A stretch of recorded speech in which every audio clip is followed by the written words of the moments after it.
up and up. Okay, hopefully this time it doesn't lag out like it did. Time limit. I don't like this part.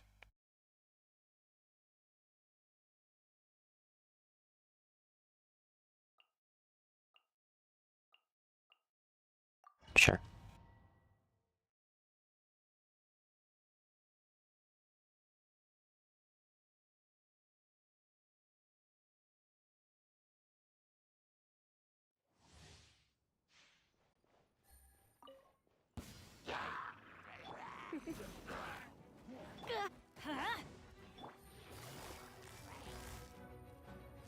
Quietly now. Whirling snow. Sakura All of them. Yeah. Hup, he. Hup.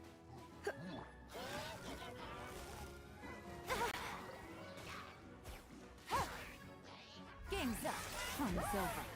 No. Gutsy. My apologies. Last of them.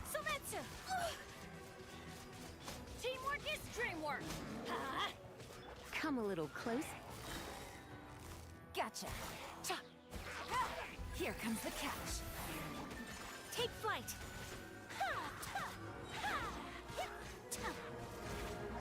Unthinkable. Embrace the ice. My apologies. Everybody stand back.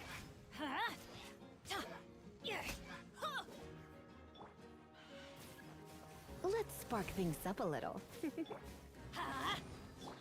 Take flight. Busted. Things are about to get dicey. That's gonna hurt in the morning.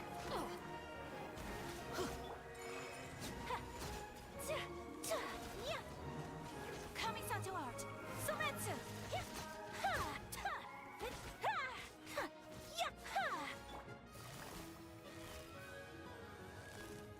Gotcha.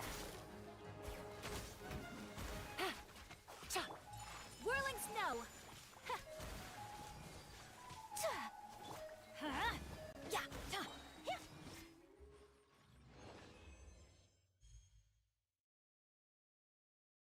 Silver.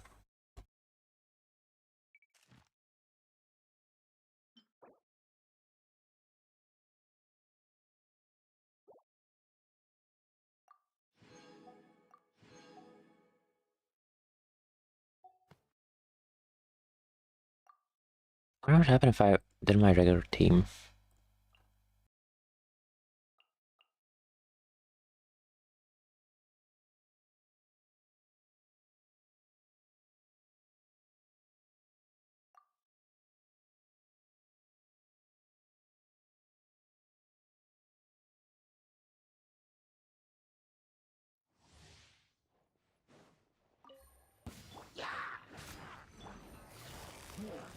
Quietly now.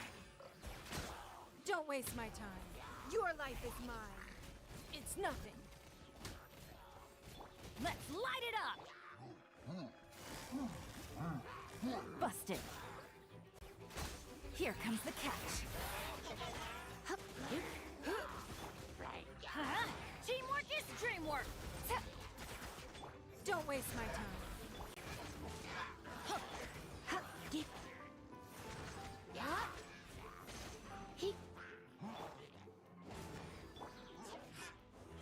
Submit!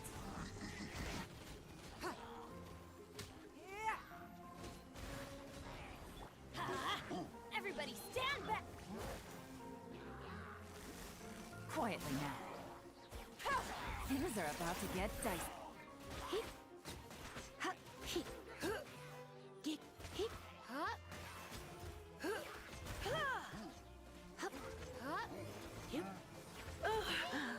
My. It's nothing. Your life is mine.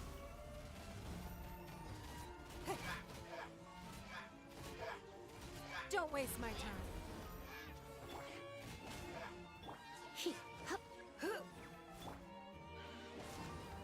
Teamwork is dreamwork!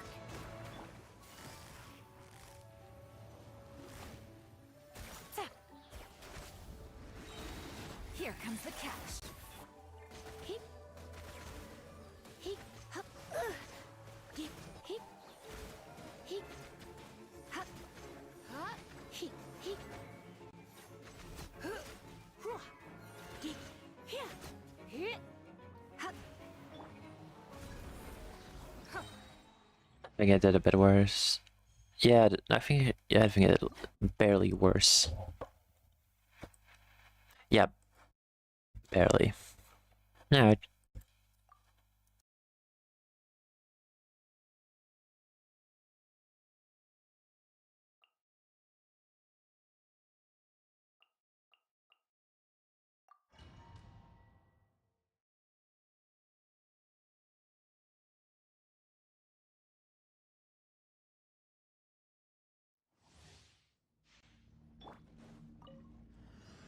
Huh?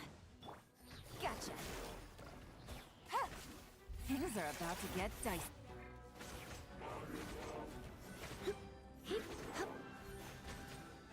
You're in for a little shock. Come a little closer. Yep.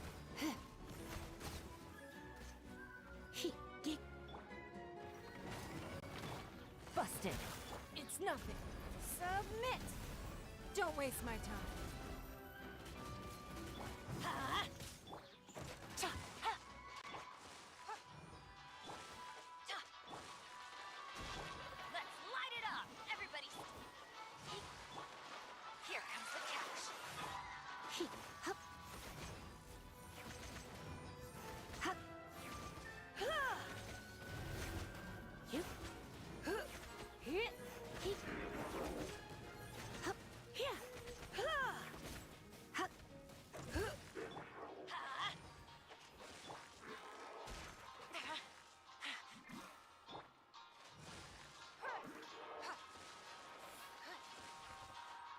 Yeah.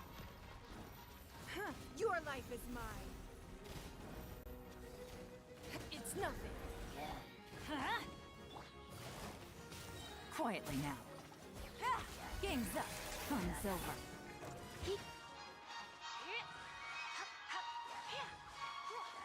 Heep.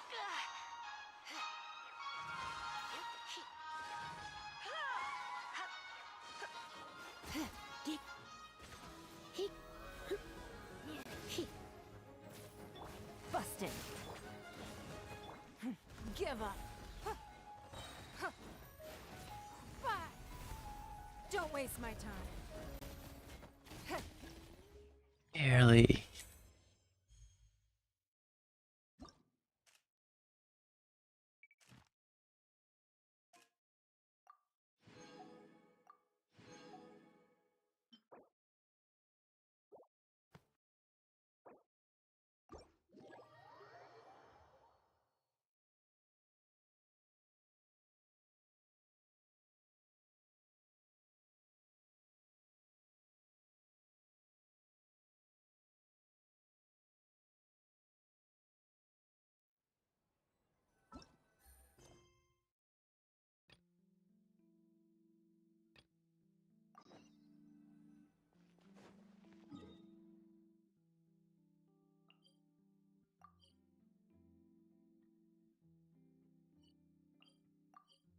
Alright.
Kind of.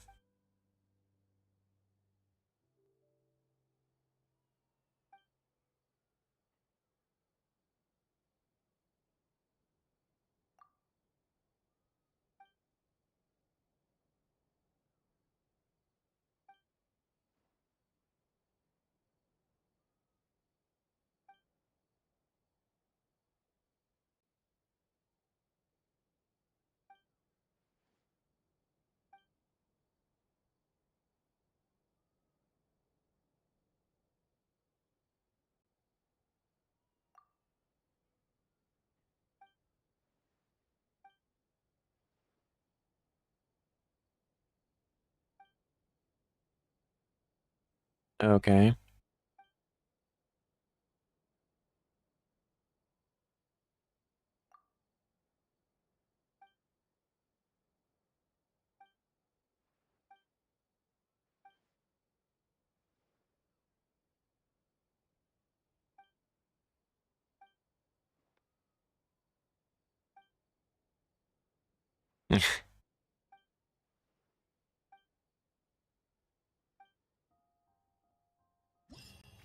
Get everything unlocked.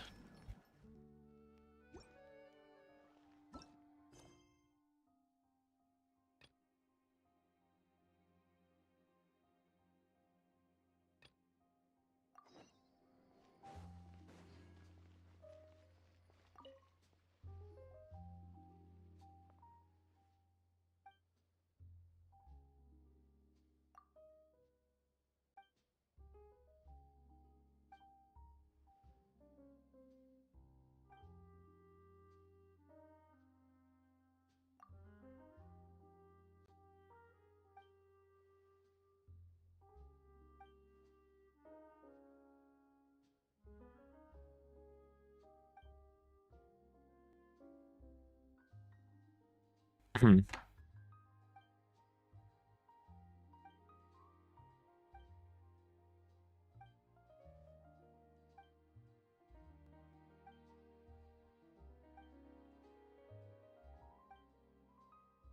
Okay.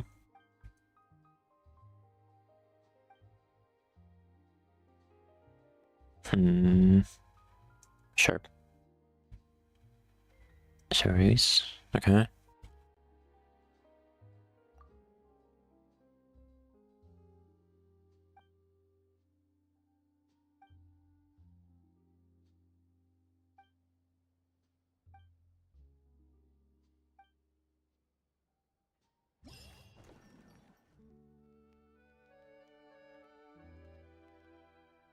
Give me like a thing where we have to get the bad guys and avoid the good guys. Doesn't sound that bad.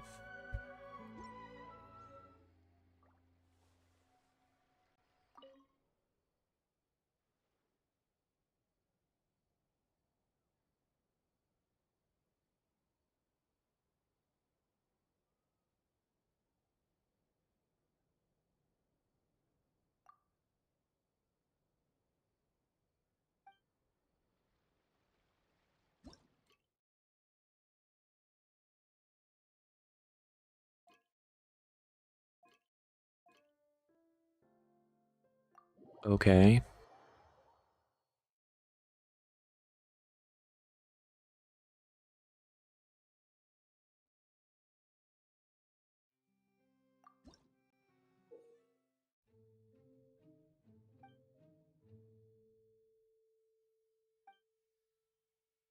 Huh.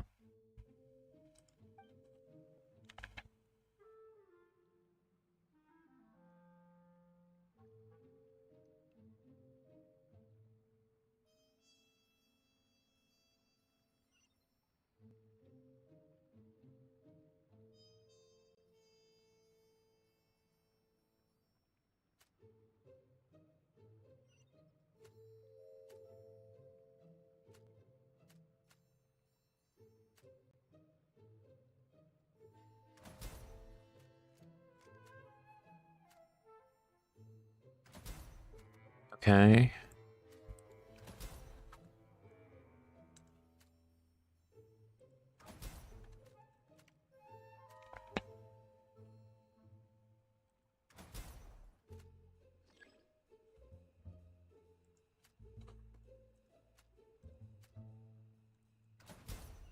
Got it.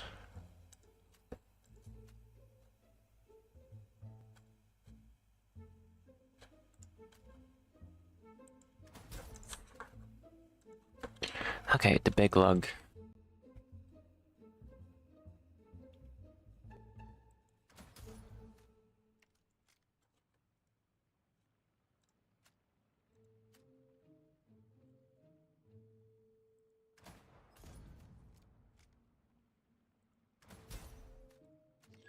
Okay, more.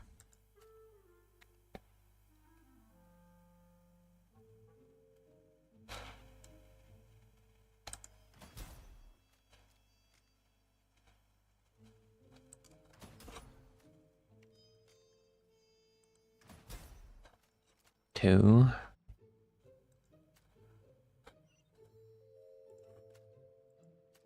Oh, over there.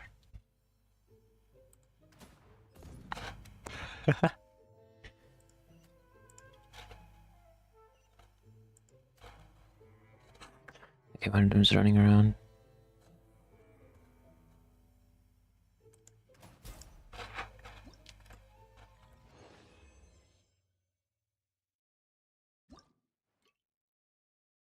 That wasn't that bad.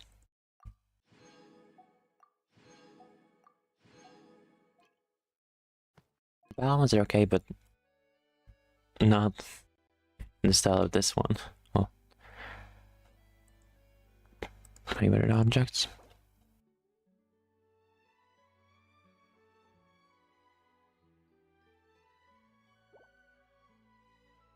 Oh no, protection ones.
Just gonna go back.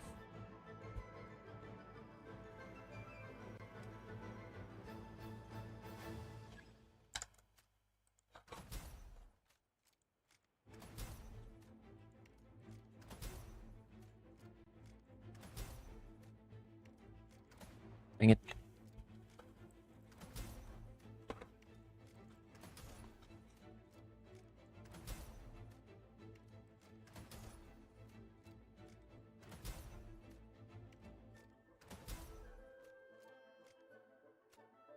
I don't like this one that much.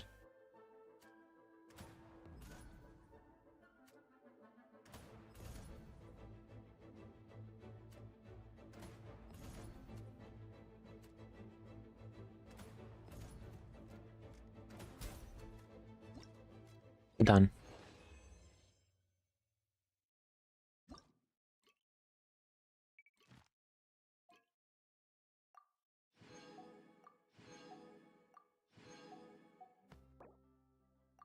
Yeah, we're done with that.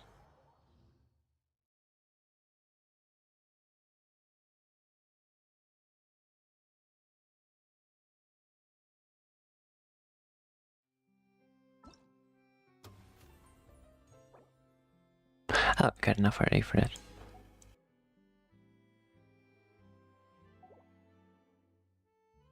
Oh, shop.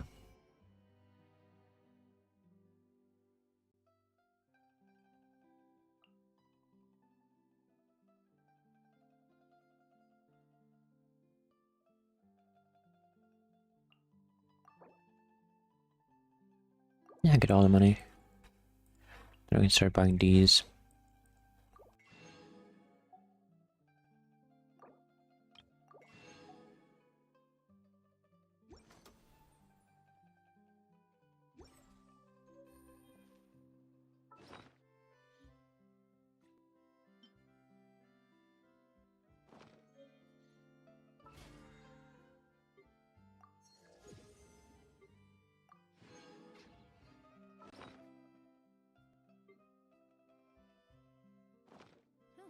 Good roll. All right, maybe I'll take one more day off. And knock out the rest of the work once I'm feeling up to it. Last one of D's.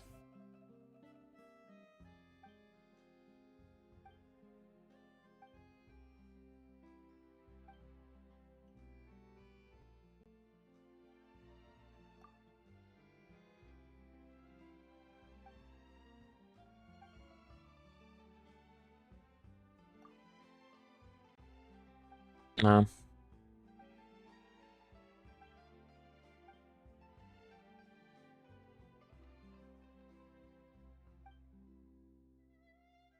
sure.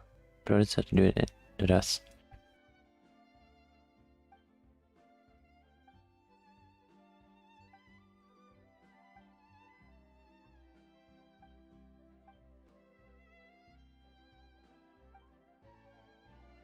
Okay.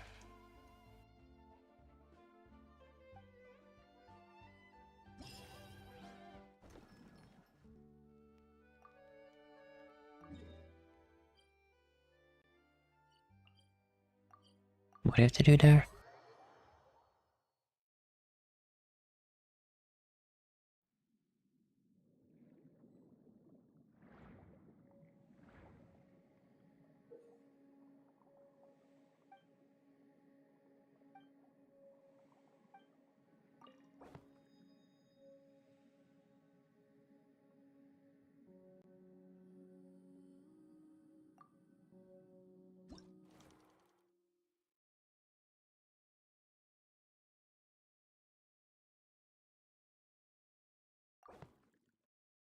Lost seagrass.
Okay, we can try.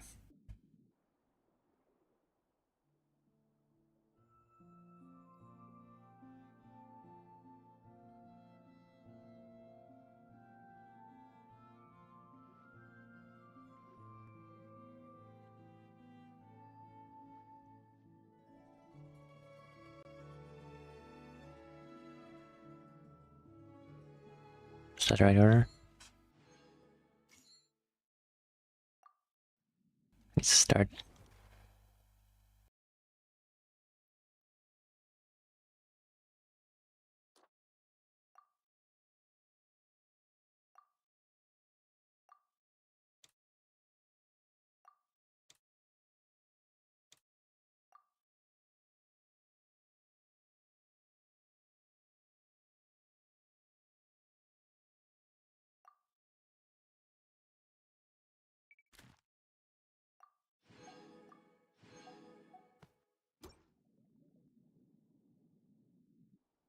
Okay.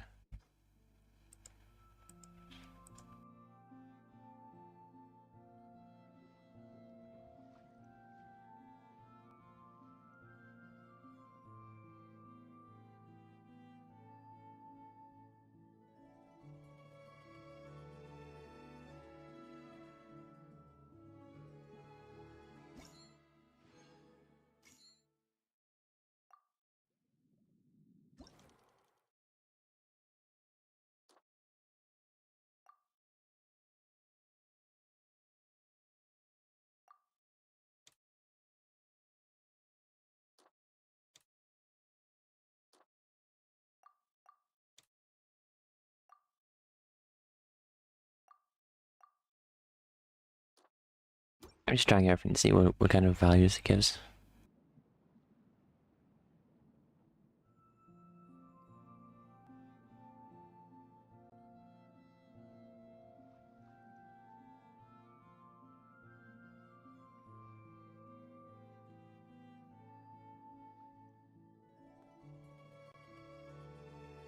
Just see from it's like the worst angle.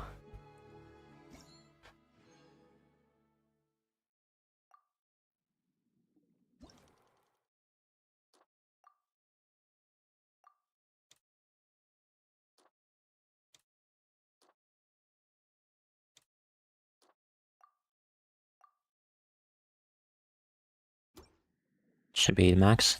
Unless there's like something else that I'm missing. She's not lost. Still, there's still part waypoint there.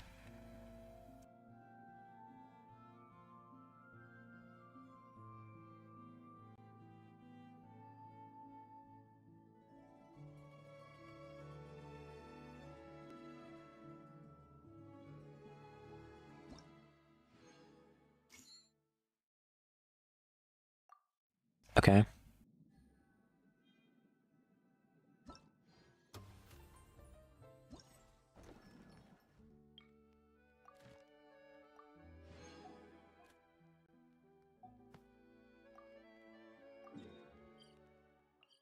Sure.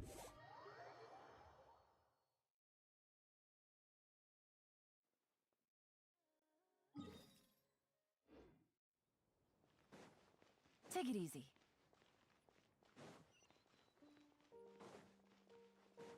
Let's turn around and go all the way here.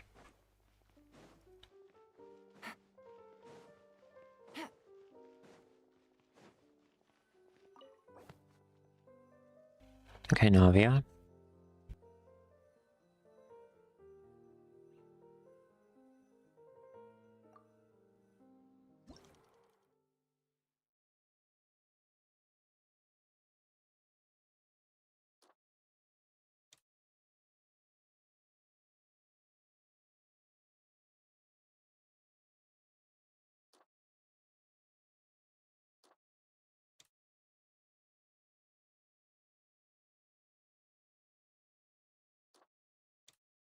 Hmm.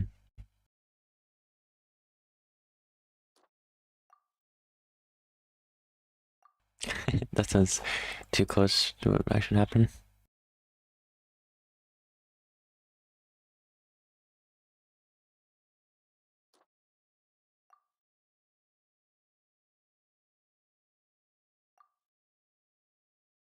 I guess.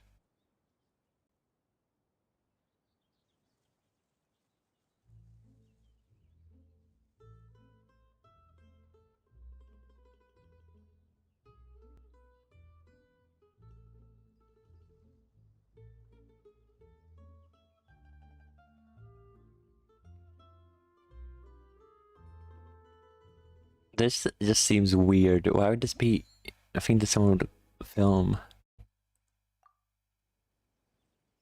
This isn't a TikTok.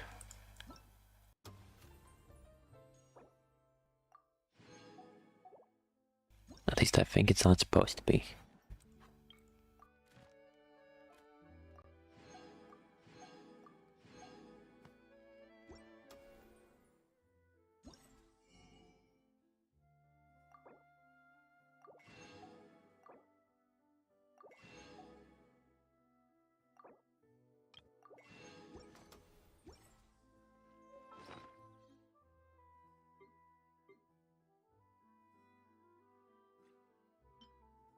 Okay, yes, refine the toy.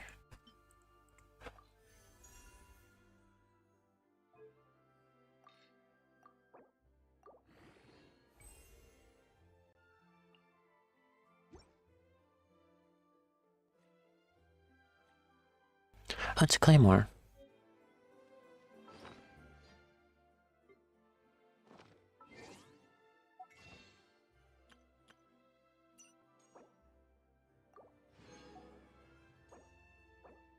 Okay, we just got save enough for 2 more. I could use the glowing thing, but meh. I got a new letter from Wait, what is this thing? Oh, is it a daily thing? Or is that just annoying?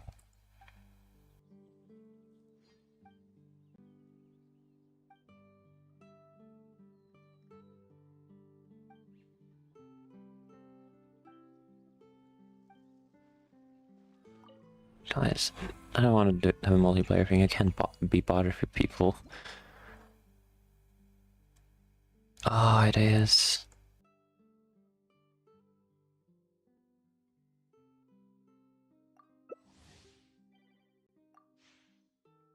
Why is like? Why did they have to make a co-op?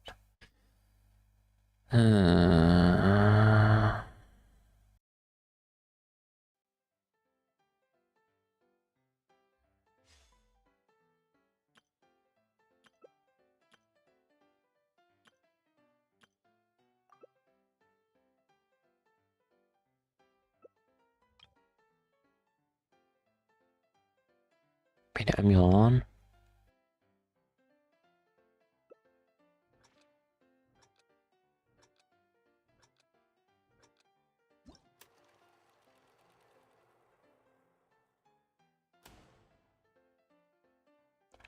But he's. Good roll. All right, maybe I'll take one more day off and knock out the rest of the work once I'm feeling up to it.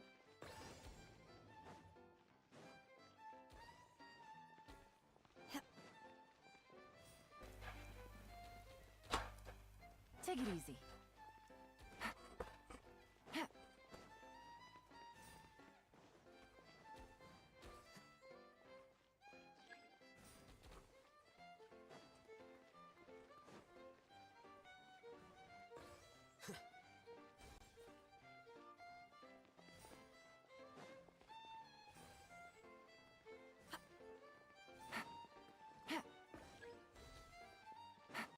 Take it easy.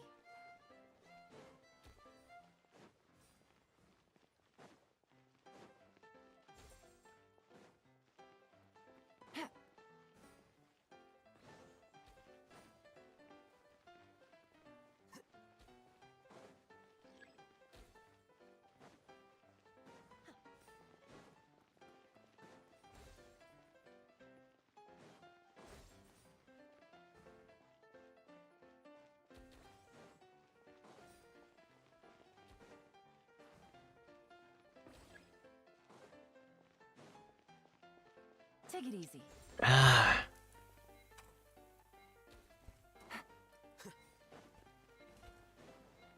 I have no idea what I'm doing.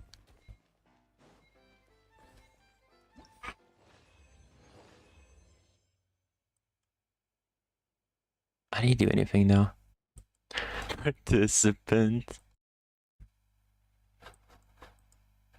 Oh, you have to do it multiple times. That's evil.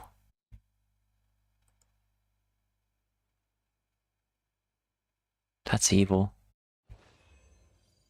Why not? Why? That's just annoying.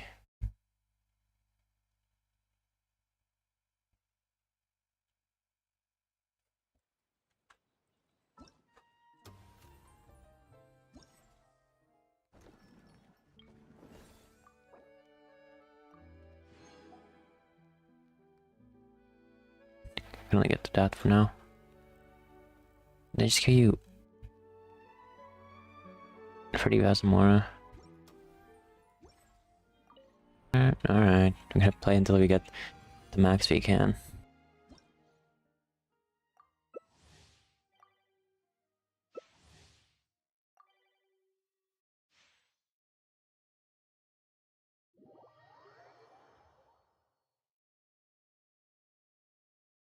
I don't like co-op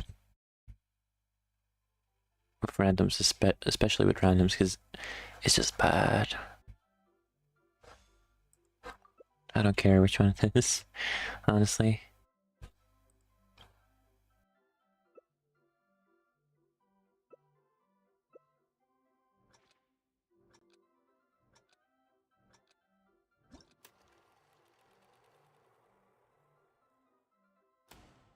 Okay.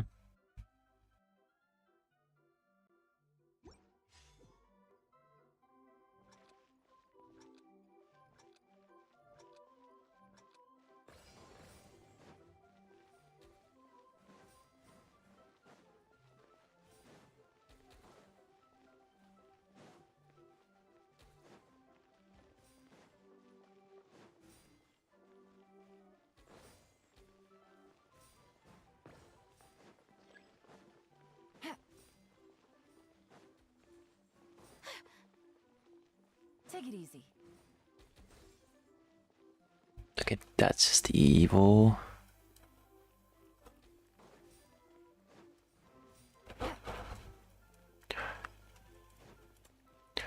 Come on.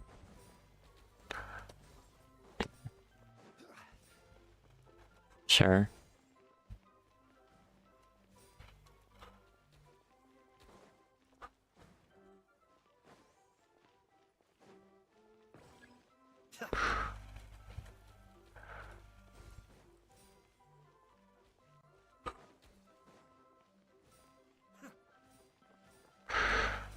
I feel like most of the time I'm just helping other people get more points while I don't get anything.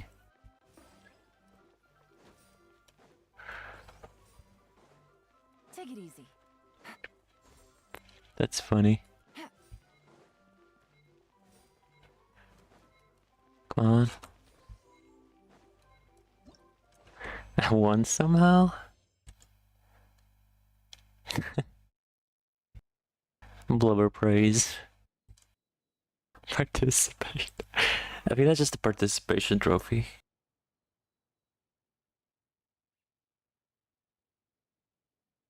I don't like this thing at all.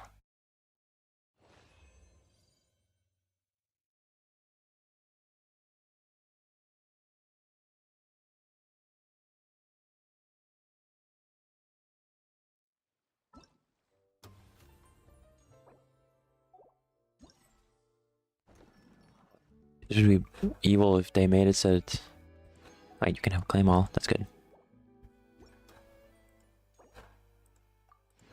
If you can only get the maximum, actually no. Yeah, that one doesn't really matter. Friend shop.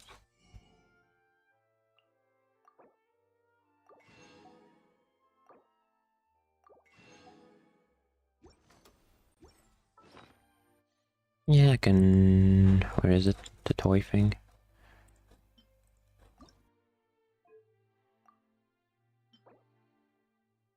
Wait, what did I get?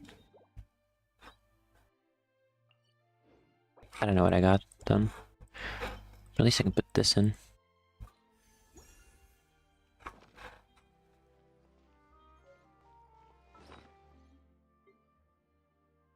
already have almost enough for another one.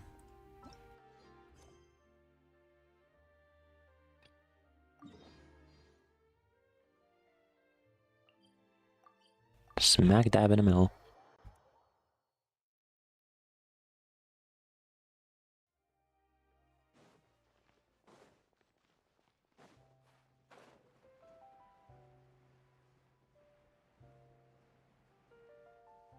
Flying.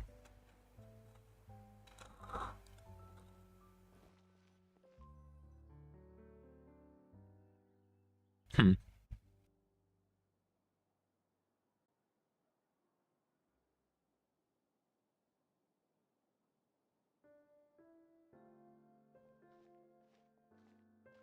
Miss Chiori? Hello. Your talk with the investor sure went fast. The Aquabus hasn't even arrived yet. Oh? And who are they? Allow me to introduce you. This is the Traveler and Paimon. Pleased to meet you. Likewise! We've heard the owner of Chioriya Boutique is a skilled seamstress, so it's a real pleasure to finally meet you in person. Why, thank you. I strove to create an outfit that matched her high social station as the demoiselle. Okay. So tell me, what happened? I can tell the conversation didn't go quite as expected. Fell through. Ah, well, it's like this. 5,000 years later. Ugh. I know, Chiori, you don't have to say it. You did remind me that this investor was a little bit sketchy. A little bit.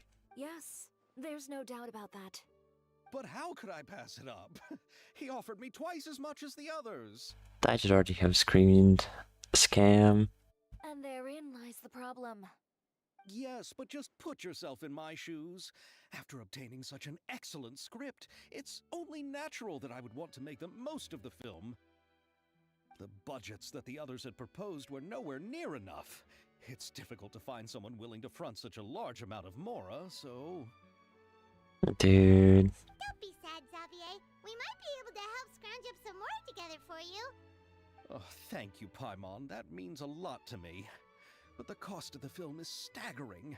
I'm afraid that any mora we can scrounge together in a short amount of time won't even be able to cover the actors' fees. That bad? We need to move on. What's happened has already happened, and there's no changing it. But now's not the time to give up.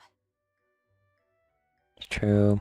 What? You're saying that you have a plan? Always. You have a plan. Always. No, that's not what I mean. I'm simply saying I wouldn't give up just yet. Well, that deflated my The bubble. actors I recommended aren't just after Mora after all. Who are they?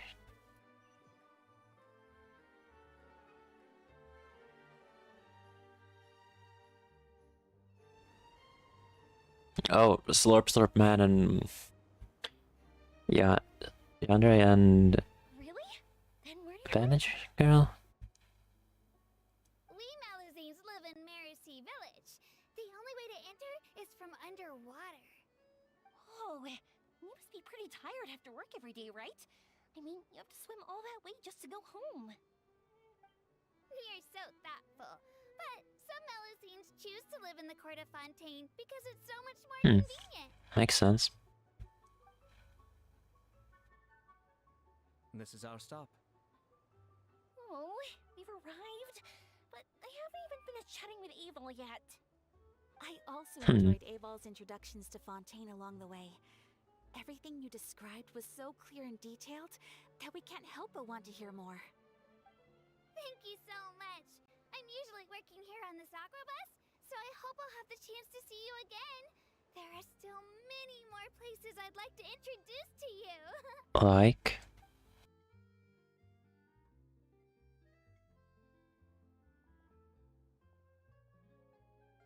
Welcome to the Court of Fontaine. Chiori, you sure have changed a lot. This is the first time we've seen you since you left Inazuma. I haven't realized it's been so long. Wait, I was in such a rush when I left that I what didn't kind have time to of... say goodbye. What kind of vision does she have? Thank you for extending the invitation, Mr. Xavier. I'm looking forward to a fruitful trip here in Fontaine. Slurp Slurp, Yandere, Bandage Girl. It's an honor to have the head of the Kamisato clan visit us. So they're who you meant when you said you had actors coming from Inazuma? Oh? It's the Traveler and Paimon. Hello. Wow, what a coincidence! Ayaka and I were just talking about you on the way here. Are you also here for the film? I never realized how goofy her backstrings were. We just ran into Xavier earlier and came over with him. But I'm not an actress. Sir Kamisato and Lady Ayaka are the real actors here. I'm just tagging along with Ayaka to have a good time together. About that, I mean, how was I supposed to contact you when I was making preparations for the film? I figured you were probably busy, and I didn't want to disturb you. Excuses. So I could only keep you in the back of my mind while I sought other actors to play the lead roles in the film. I had been thinking about a surprise reunion with you during our trip here, but you still managed to surprise me first. Okay. Oh, so you all know each other already. My, what a coincidence. What are the chances everyone could be brought together here like this? I don't know. Plot. Why don't we go to Hotel de Boer and catch up over a meal? I've already made a reservation. Huh? Did you reserve 2 spots for us too? Yes, of course, of course. I'll be sure to tell the boss to serve a few more delicious dishes just to make sure there'll be enough food. With Paimon, you're gonna need more than just a few. Very well. Then please, kindly lead the way, Mr. Xavier. I'm still gonna call him Xavier.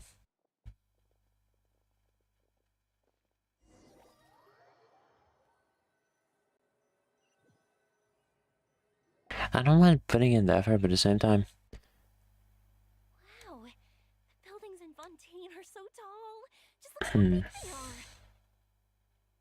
And there's the fountain that Aval mentioned earlier. It really is a magnificent sight. And look at that huge spinning sphere.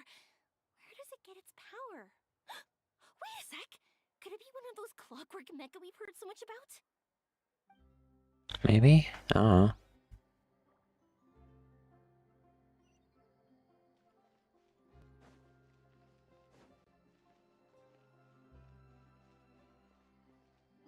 Maybe there would be teleport.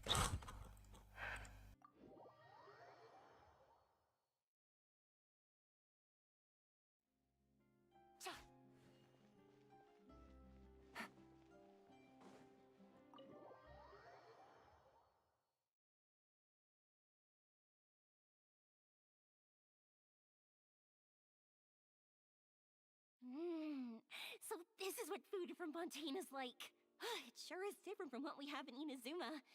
How should I describe it? It seems like you have to go through a lot more steps to make them. And the flavor has many layers too. Okay, no more ogre things. This is not an onion.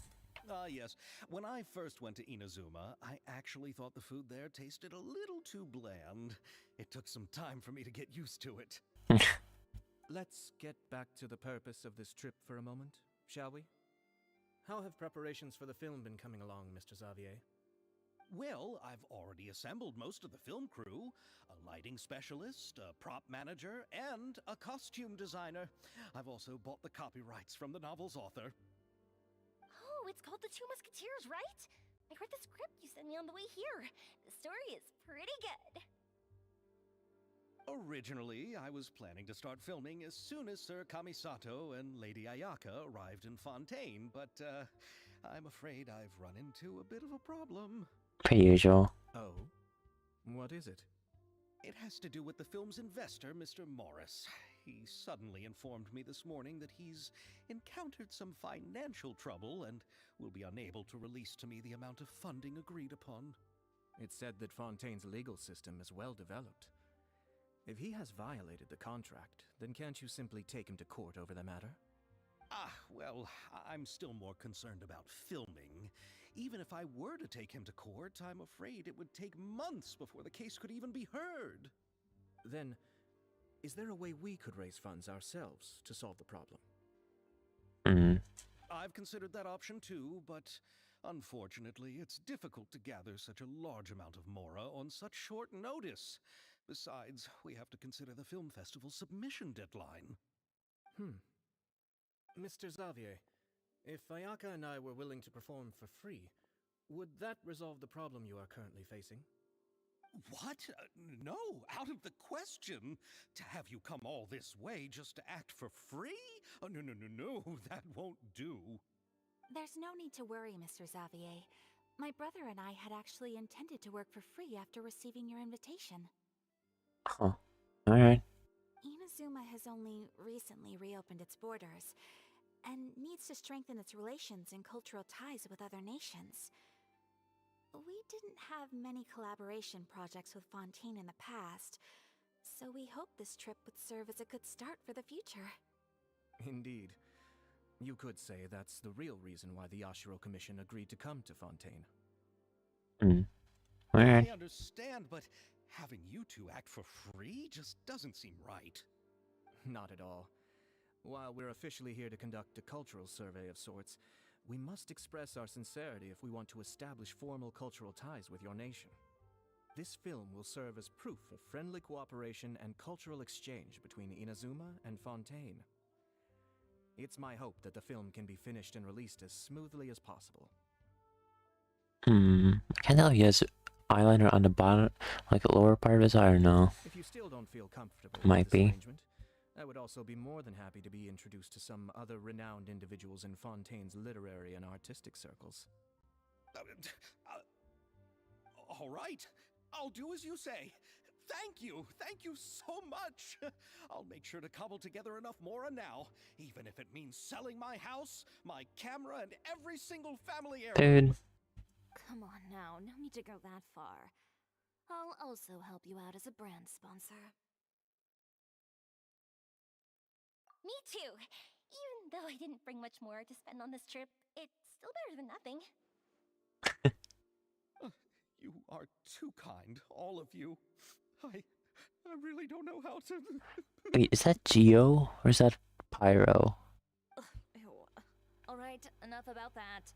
Now that we I think have that's that Geo. savings, my support, and totally Yeah, I think it's Geo. for free, I think we will be able to make this happen. So, instead of Mora, you'll help with filming and production. Oh, but how can we help with that? We don't know much about making a film. Alright, pull yourself together, Xavier. Tell us if there are still any open positions left among the crew. All right. Let me think. We still need a camera operator, a clapper loader, and someone to manage logistics. What's a clapper loader? I originally wanted to personally serve as director, but I've been too busy working as the Yeah, I think that's Geo. So the positions of director and director's assistant will also need to be filled. Paimon knows what the director and the logistics support person do, but what's a clapper loader? Finally, someone asked the question. The clapper loader is responsible for using the clapperboard to record and organize the information of each shot when the camera operator begins shooting. The work requires both patience and careful attention to detail. A clapperboard? Oh, you mean the thing they hold that goes clap whenever they start filming? Yes, that's right. Are you interested in that job?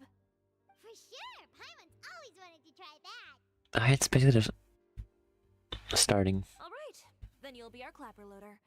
I can find someone from the store to help with logistics. What do you think, Xavier? Oh, fine by me. As for our camera operator, I was thinking of letting the Traveler take Why? I got shaky hands, man. Oh, he's great when it comes to using a camera. Paimon can't even count how many things we've taken photos of during our journey. Yes, that's also what I was thinking. I noticed the Traveler had an eye for photography and composition when we worked together previously. I don't know what you're talking about, man. I'm sure that's due to the traveler's journey across Devat and all the places they've seen. After so many adventures, using a camera must be second nature by now. Nope. I don't use it that often. What do you say, Traveler? Are you interested in the job? Thank you. It really means a lot to me. I had no option as no. Let me give you a big warm hug. Personal space. So all that's left for us to find is a director and an assistant. Oh, me. I want to be the director's assistant. All we need to do is help the director, right? I can handle that. All right, then all we need is a director. Oh, all the well-known directors in Fontaine are probably also busy working on their own films these days. I'm not sure who will have time to help. Farina? Oh, Farina helped out a theater troupe recently by serving as an artistic consultant. She could be a good director, right? Besides, it's not like she has anything else to do right now. Farina? Do you really think Lady Farina would be willing to help us with our humble project? I guess. Isn't that the name of Fontaine's Hydro Archon? My brother has already informed me about what happened here in Fontaine. Not that far. That's her! She helped out a theater troupe not too long ago, and now she's taking up work as a director. Well, I saw that musical. Her performance was perfect, and the storyboards were also excellent. Hmm. Don't let her former identity intimidate you. She's the best candidate we can think of right now. You'll never know until you give her a shot. Fine, you're right, Shiori. I'll do anything for the sake of my film. Anything! Don't say that. Then I'll have to ask the Traveler and Paimon to show me the way to Lady Farina's residence. I just hope she'll agree to help. Do you need us to also come along? No, there's no need to trouble you with this. Besides, you've just arrived in Fontaine, and I'm sure there are many places you would like to visit. Just leave this task to me. It's part of my duties as the producer. Very well. Then we'll be waiting to hear the good news. I'll go with you. By the way, you might want to consider bringing a gift. And don't worry, we won't simply drop you off at Farina's place. We know Farina pretty well by now, so having some familiar faces there should help your chances. Besides, the whole thing was our idea in the first place. All right, then I'll start making preparations. As for the gift... A gift for someone who was once seen as the Hydra Archon. I wonder what she would like. What about a book? I recall that Lady Farina once fancied a clockwork ring, so perhaps I should get another exquisite clockwork contraption for her. Huh? Can't we just bring some desserts, like the Fontinalia mousse? But wouldn't that be a little too cheap? She does like desserts, though. Isn't the Fontinalia festival happening right now? I heard Abel tell us on the Aquabus that Farina introduced the tradition of going door to door and asking for sweets. To do something like that, she must have a real sweet tooth. I agree with Yoimiya. If the gift is too fancy, it might actually make her feel more uncomfortable. Yeah, that's a Geo vision. Geo character. Alright then, let's go buy some Fontinalia mousse.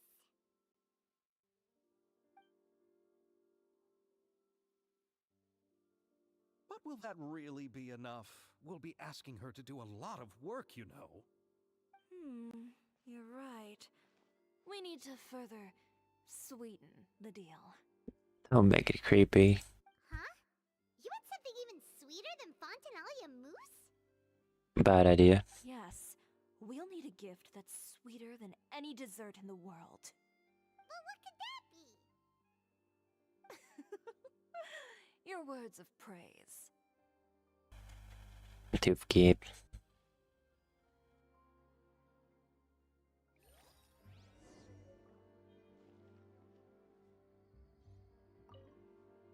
You go ahead. No need to worry about us.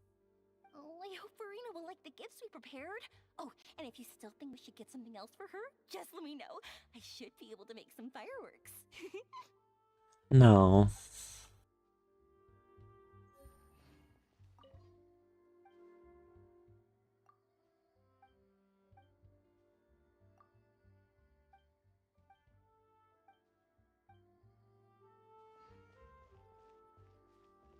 Hello. Looking forward to the good news. Nothing? Really?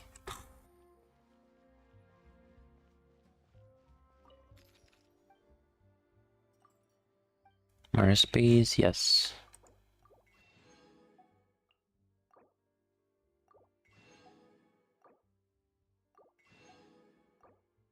Butter.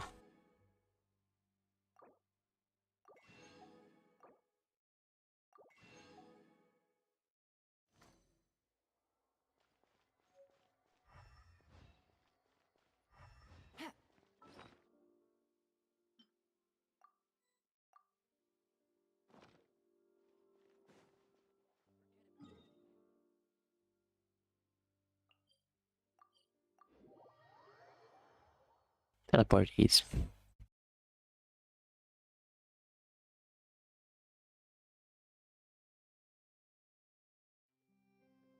Take it easy.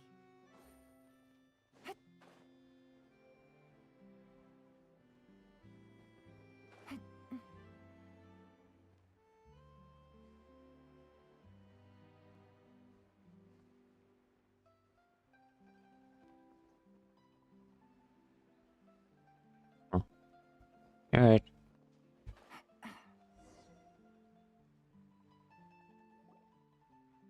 We're here! This is where Farina lives. Okay, I'll go knock on the door.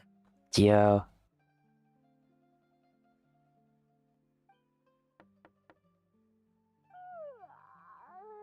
Coming. Ugh. Seriously, who's knocking before afternoon tea? Huh? Who are you? Kinda rude.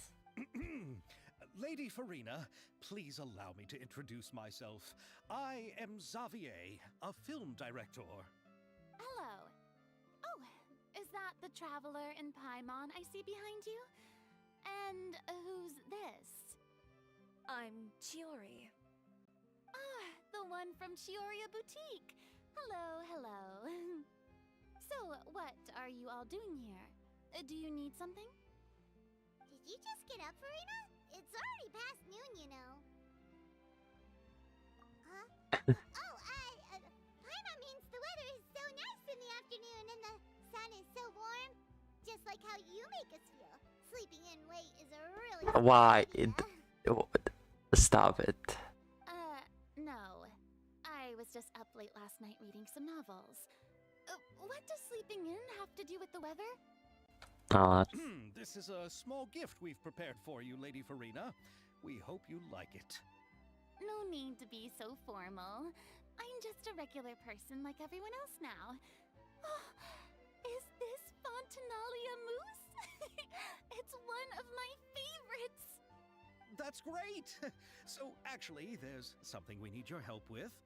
Bribe. Given your renowned passion and understanding of drama, I would like to ask that you serve as the director of our film crew. Oh, but didn't you just say that you're a director? Yes, but for this particular project, I'm mainly working as a producer. Besides, I'm sure that your understanding of the performing arts far surpasses my own, Lady Farina. Are the Traveler and Paimon also part of the film crew? Yep. Yep, we sure are. Paimon's the clapper loader and he's the camera operator. Camera operator? That can be a pretty technical job, and it directly affects the final quality of the film. Are you really up to it? Probably not. No, I'm not questioning your abilities. It's just that I've never really seen you use a camera before. Same here. Actually, no, I have. Scratch that. Maybe you can come up with a test for the Traveler and see for yourself. If he can satisfy you with his camera skills, then you'd have nothing to worry about and can join the team. What do you say? You sure are getting better at rolling with the situation, Paimon. Oh, I do wish to see how skilled the Traveler really is with a camera. Alright, how about this? We'll work with what we have. I'll give you some scenarios and see if your work is up to my standards. Very good. It's essential for the camera operator to understand the director's vision. I'll make my decision after seeing your work. Are you ready? I have high standards, you know. Yeah, we know.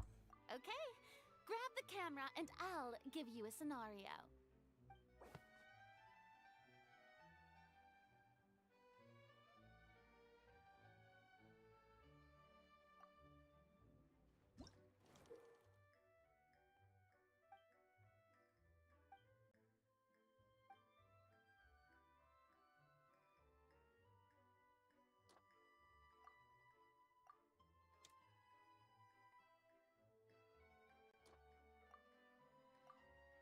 This feels like it's just given to us.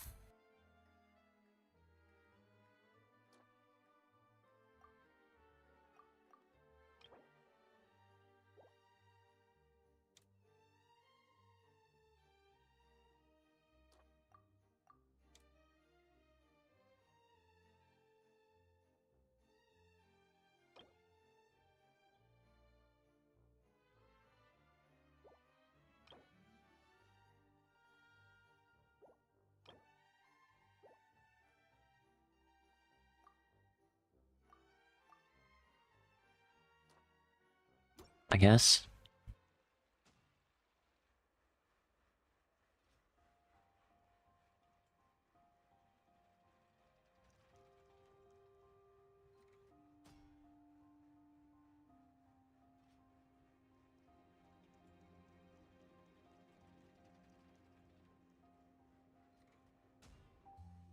Hmm.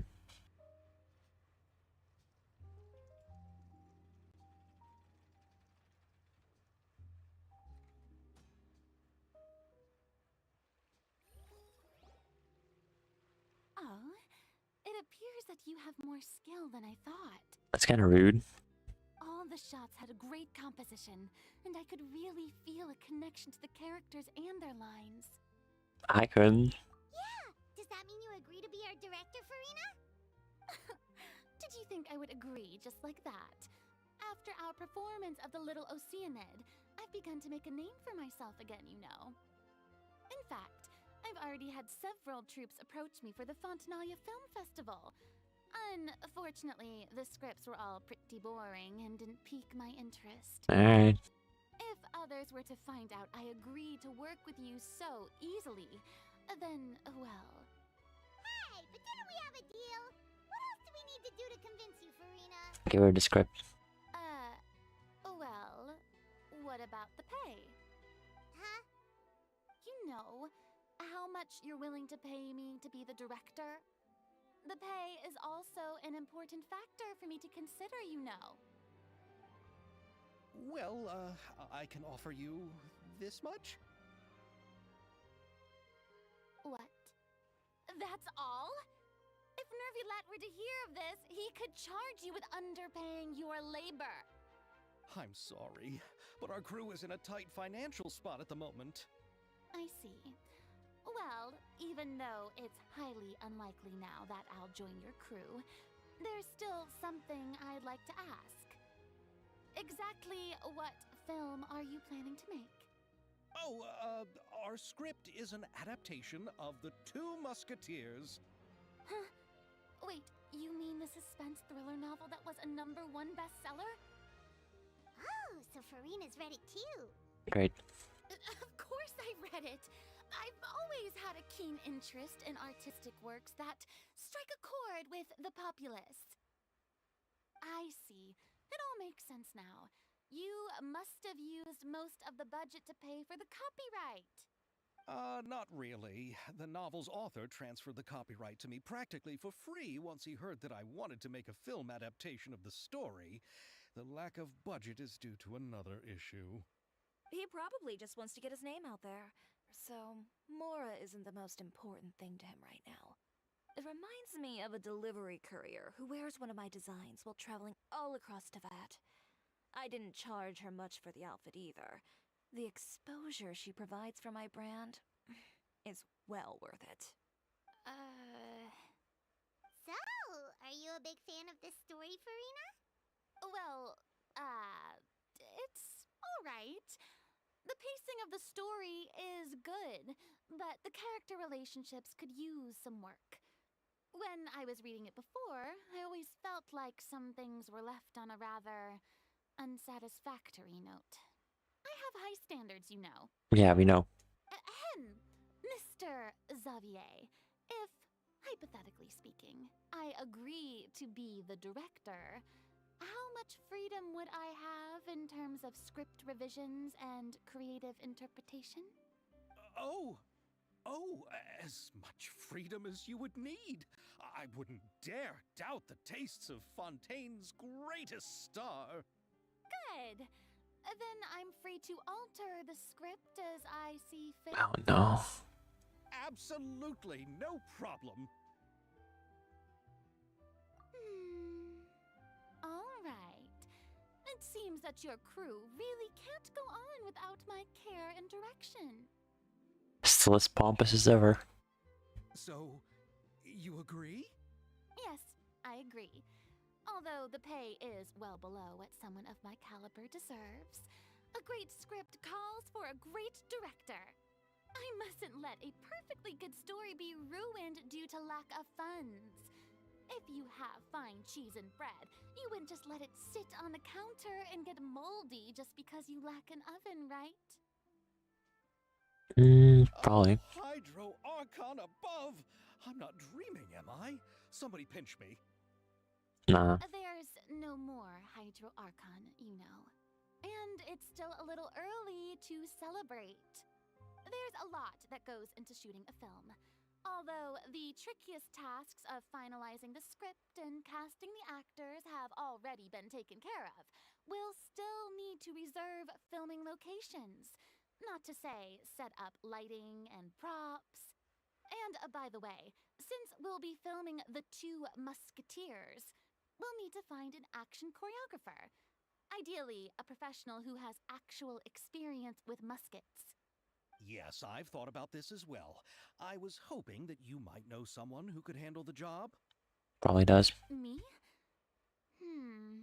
If this was before, I could have simply asked Lorand. But it's already been some time since I last talked to her. Navia can also use firearms, but unfortunately, her style is quite different from that of the characters in the story. Could we ask the Special Security and Surveillance Patrol? Oh, you mean the Special Patrol's Musketeers? Yes, that's right. They work with muskets every day. I can't think of anyone more qualified than them. They would be under Nervilette's jurisdiction. Unfortunately, I don't have any connection with them at all. So, in the end, we still have to start by talking to Nervilette. Alright. No need to go to all that trouble. I know their Captain Chevreuse. Oh, you do? Wait, Chiori, how do you know the captain of the Special Patrol's Musketeers? No particular reason. Running a business means dealing with some trouble from time to time, and she's helped me out on a few occasions. It seems like the same as Ningguang and Beidou. In return, I've helped her handle a few situations in which the Special Patrol couldn't get involved directly.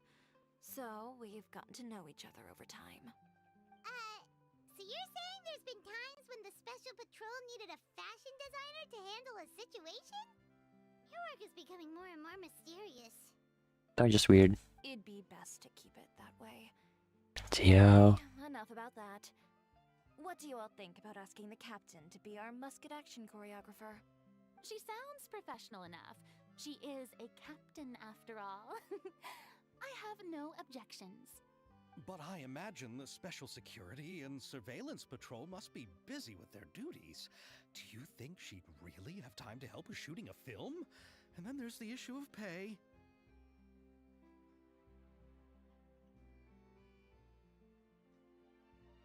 Well, it just so happens that she's also not the kind of person that's just after Mora. As for whether she has time, I'll have to go and ask her first. Good idea. Then I'll leave that to you. Macaroni's on sale today, so I've got to go. You can just tell me how things went when we discuss tomorrow's plan later. Macaroni. No problem. Having Farina join feels like a big boost to our team. Of course. Just wait until the day of our premiere. You'll witness the true power of my name in these lands. You'll be so glad I agreed to help. I can guarantee that even the standing tickets will be sold out. This sounds kind of like a mess, honestly. What if she fails? I'll be sure to ask some people I know to see if they'd be willing to act as extras. Seems like you're finally Who getting would she even ask? now. I didn't ask for the Clapper Loader's commentary, Paimon. Rude. Then let's get going. I happen to know where Chevreuse is today. By the way, I'm curious. If my pay is so low, then what about our two lead actors? Didn't they travel here all the way from Inazuma? Hello. Actually, they told us that they see the trip as part of a cultural exchange, so they didn't ask for any pay. Okay, where's this going? What? So is every person in Teyvat who doesn't want money gathered here to shoot this film? Don't tell me Chiori isn't being paid either. I already knew Xavier from before, and he's also agreed to give my brand some good exposure. Oh no. It seems the gods have really smiled upon you, Xavier. And that certainly doesn't include me, mind you.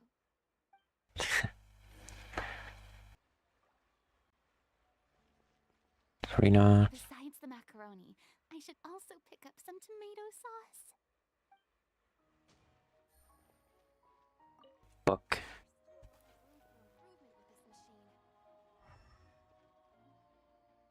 No.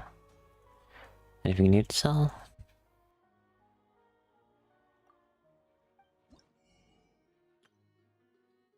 Nah.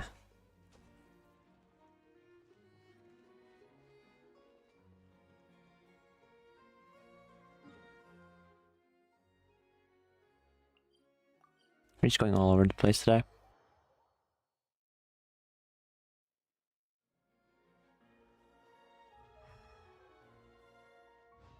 No books to nab.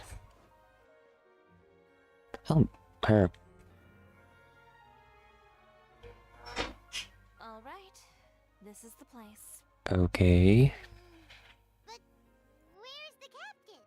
There's hardly anyone around here. Purple hair. She's over there. The one with an eye patch reading in front of the newsstand.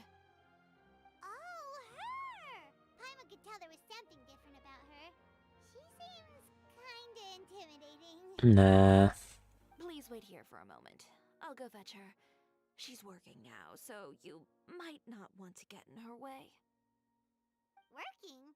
But isn't she just standing there and reading a novel? Just trust me. Okay. Oh, alright, let's see what happens then. Shiori sure is a mysterious person. She claims just to be a fashion designer, but she knows all these powerful people. Comes with the business, I guess. The court of Fontaine isn't particularly tolerant of visitors from overseas, so it isn't easy for a foreigner to promote their brand here. Even more so in the competitive world of fashion. Even a local like me just trying to make a film has to face all kinds of challenges. So I can only imagine what Chiori has been through to get where she is today. I'm sure that having more connections has definitely worked in her favor. Probably. Reading on the job? Detective novel. One main character? No. Multiple. Branching storylines. I see. How's the plot coming along? One of the main characters is about to make a choice that will affect the rest of his life. I'd wager he's going to make the wrong choice. Not surprising. Any way to speed things up? There's something I need your help with. You know that doesn't depend on me. It all comes down to what the character chooses. It's like not supposed to read. That's exactly why I'm here to help. Oh, you're doing something fishy.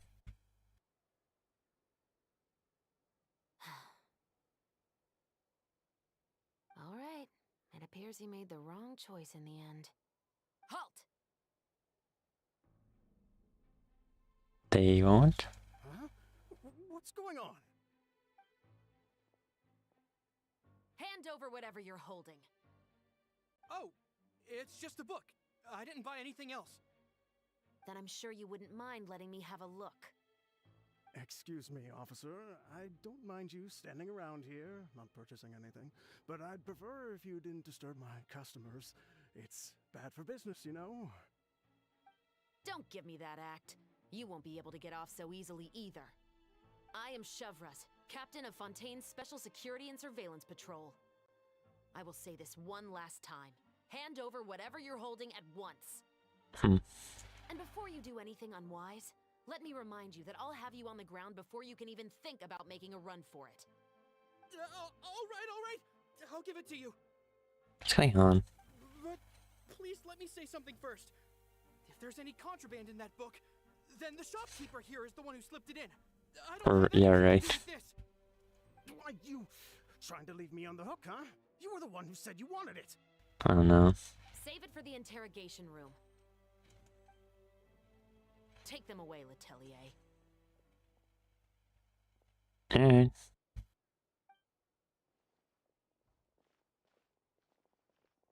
What's going on here? One second you're reading a book and the next you're escorting people away. And who are... Oh! Aren't you the traveler who's been all over the papers recently?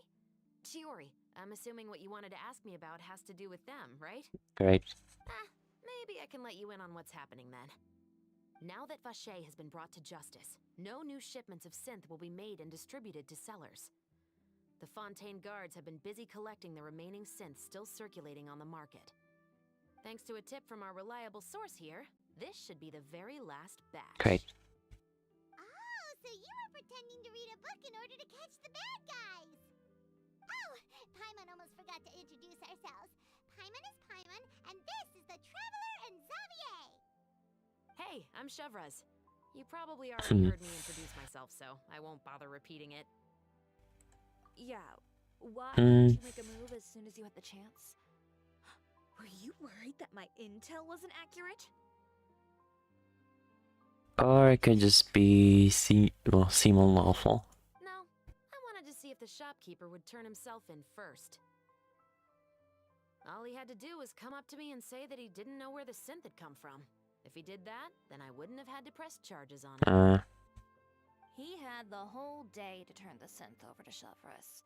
But instead, the moment I came up and blocked Chevraz's line of sight, he took the opportunity to sell it off. Great. Yep, he made the wrong choice, even though the right choice was right there in front of him. Yeah. You knew they wouldn't make the right choice. Yeah, I knew. I was just hoping I'd be wrong for once. Enough about that, though. What did you want to ask me about? Film. Oh, you see, it's like this. They talk for 5,000 years. The Two Musketeers. You certainly have a good eye for a story. So what do you need me to do? Just be the action choreographer for the actors? Yes, that's Yep. right. I want to make sure we get all the details right. I want the actor's posture and understanding of firearms to be as realistic as possible. However, I'm afraid this work will require a bit of your time, since you'll have to be present whenever we're filming. Also, as for the pay... No need to say any more. I'll join. Okay. Huh? Just like that. Ulterior motives. Really? You're willing to help us with our humble film project? Sure, it's no big deal. As I said, we've wrapped up our investigation here, so I don't have any other tasks on my plate for the moment. Besides, I personally really like this novel. I even have the collector's edition at home. Stories where justice prevails over evil never get old for me. They can, kind of. Then we've got a deal? Yes, I'll see you on set tomorrow. Oh my! I can hardly believe it! I should tell Lady Farina immediately. Oh, and I must tell the prop manager and lighting technician to get everything ready. We start filming tomorrow! Kind of loud in my ear with that, but okay. Calm down, Xavier. The film is going to take more than just a day to finish. Yeah, same epithet of Rome wasn't built in a day. Still, I should also head back now and start preparing the actors' costumes and makeup. Alright, guess that's it for today then. Traveler, Paimon, please stay for a moment. I have something to tell you. Alright. Then I'll take Xavier back. Poor thing. He's so excited that he can't even walk straight anymore. I don't want to spend our first day fishing our producer out of the fountain.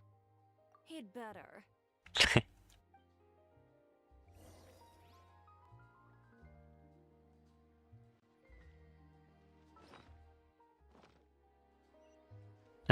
Over here.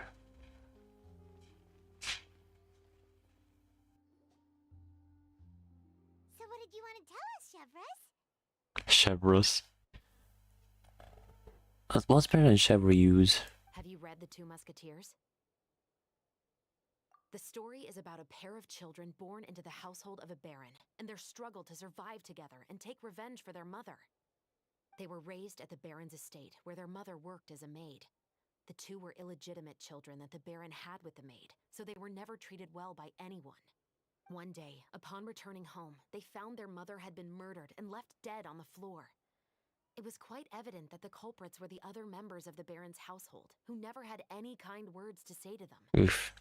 However, the baron was able to exert his influence and keep the whole thing under wraps. The mother's death was eventually deemed as a suicide, and there was no chance of bringing her murderers to justice. The two siblings decided to flee and someday avenge their mother. Many years later, members of the Baron's family suddenly started turning up dead one after the other, all killed by gunshot.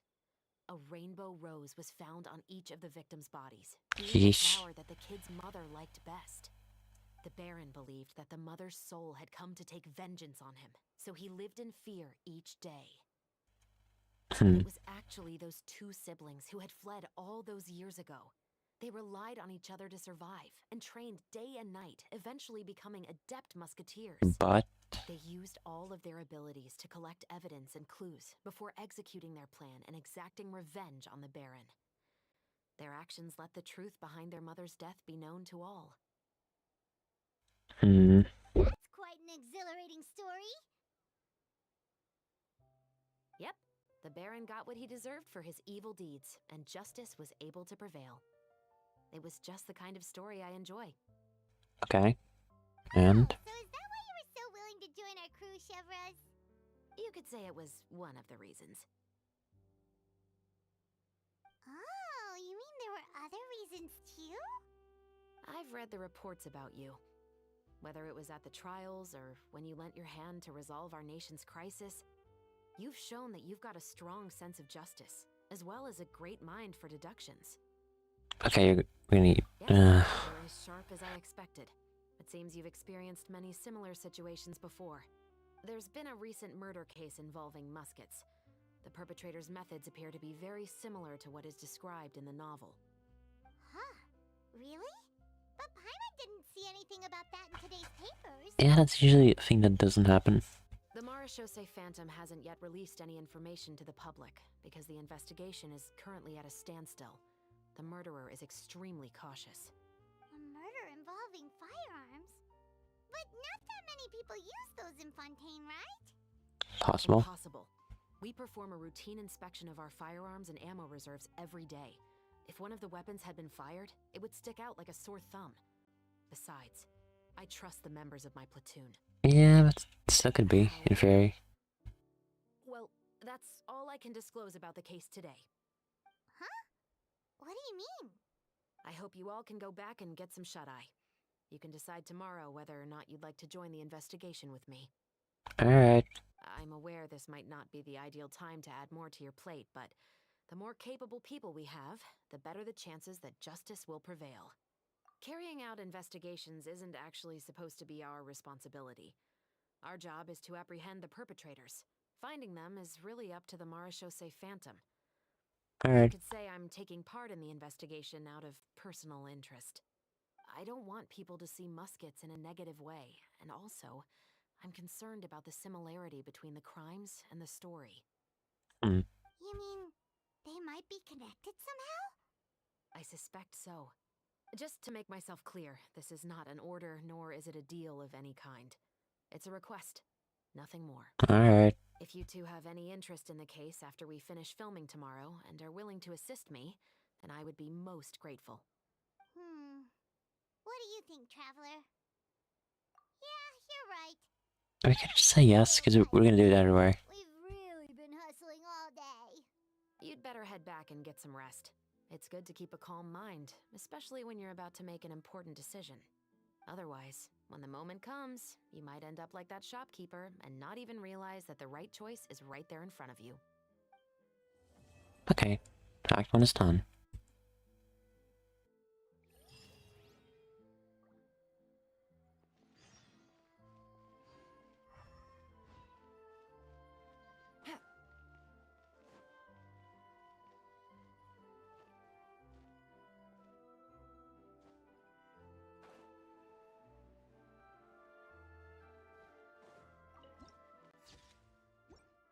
Yep. Oh, how lucky I am to have so many kind-hearted people assisting me. Yeah, just watch your step now. Everything I've been through is starting to pay off now.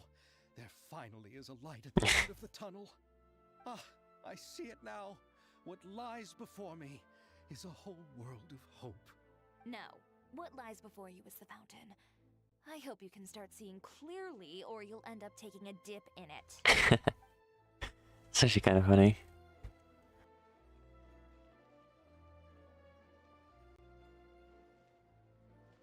Fine, if you can't afford it, then just give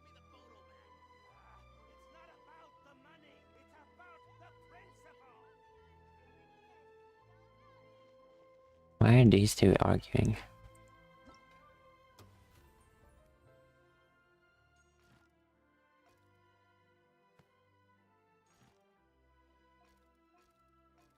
There's 4 acts, really? Wait, 5. I'm losing my mind. Yeah, I can get this one. And throw it in. Here. Yeah, I'm guaranteed. 1, 2, 3, 4, 5, 6. Okay. So 7. And then 3 for the next one. Huh. Navia. Navigating the world as a whole. Characters.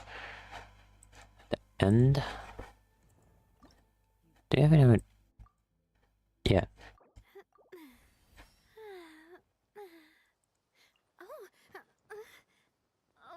Venti.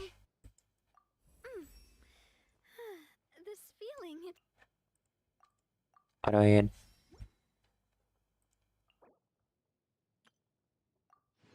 Wait, question is, what does she...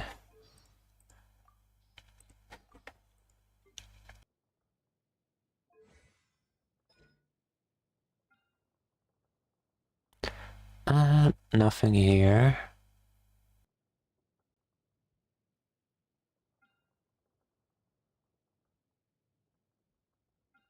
Hmm.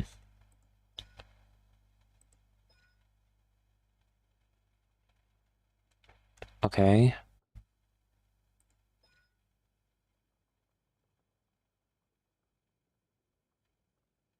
Hmm. Okay. Geo lady. Need me to come up with some for you?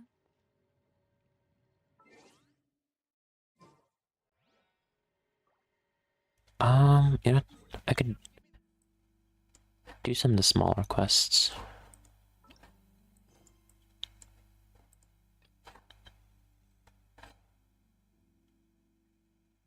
No.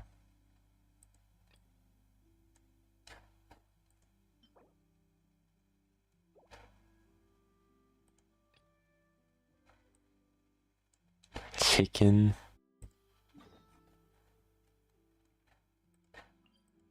I guess you can go there.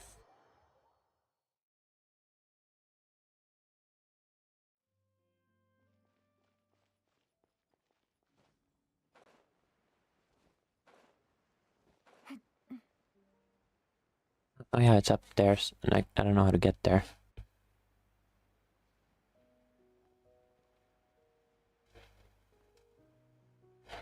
So I need like a flying character or something for that.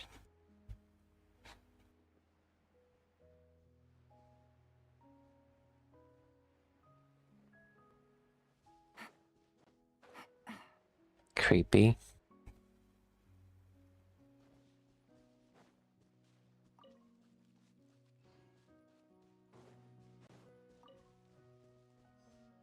Take it easy.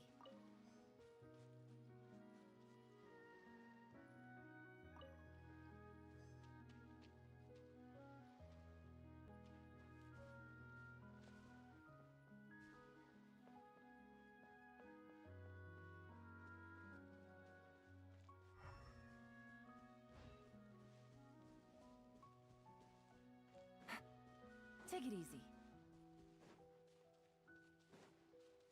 Not like scraping at the edge.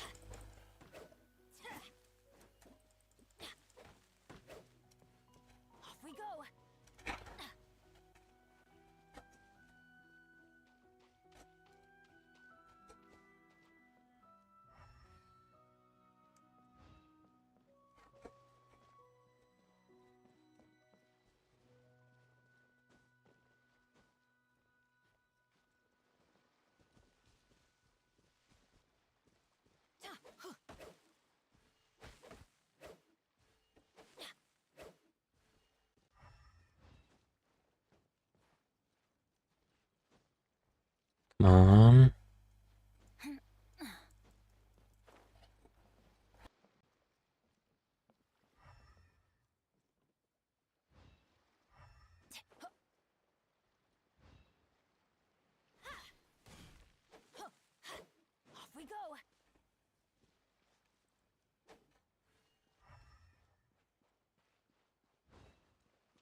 little closer.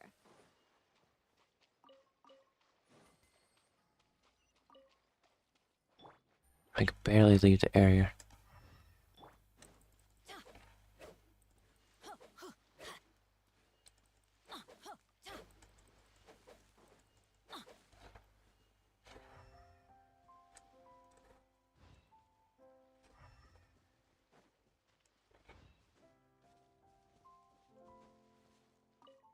These two?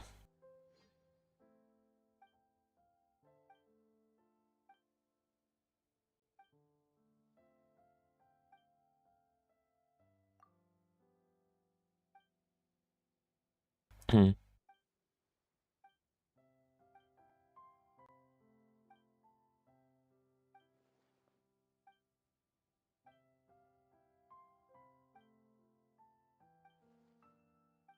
It's night.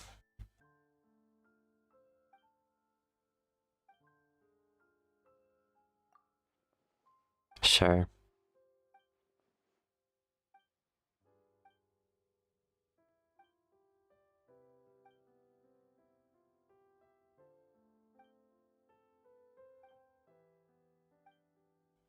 They're full of it.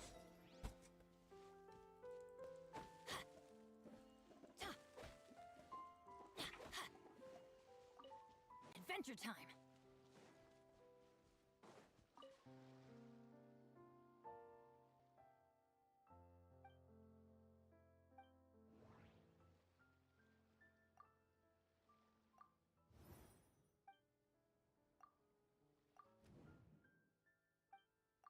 Grabe.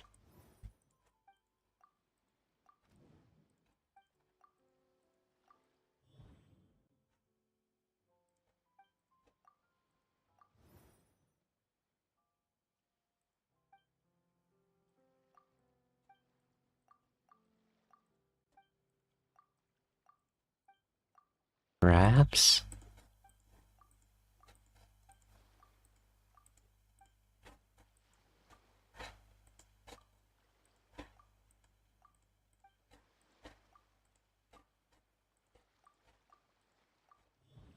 It's those two.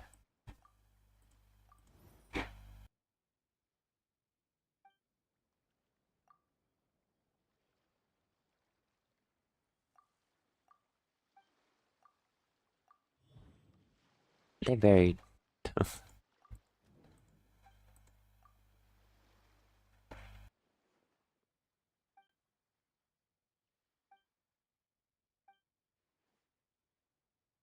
I don't know.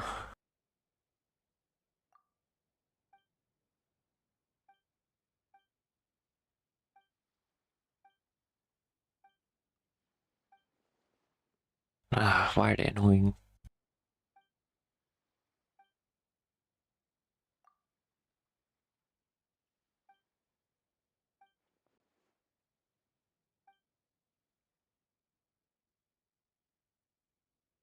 This is weird.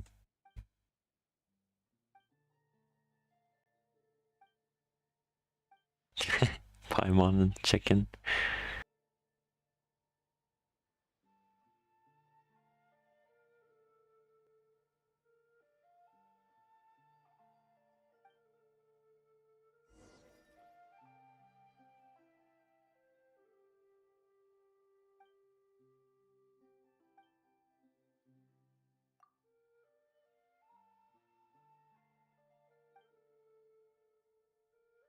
This is weird.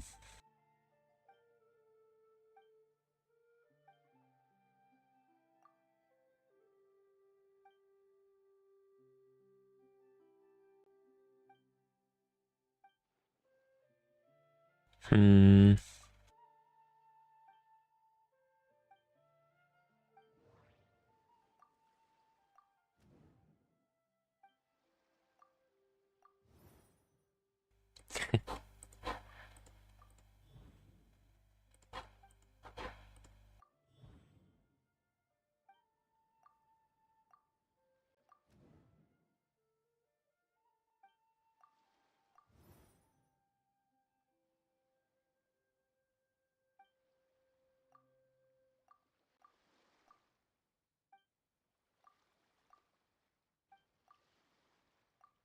Okay.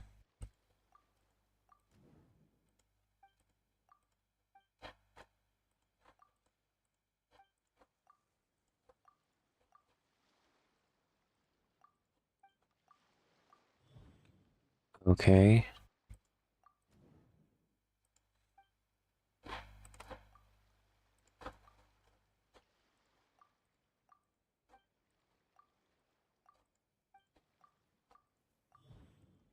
This is weird.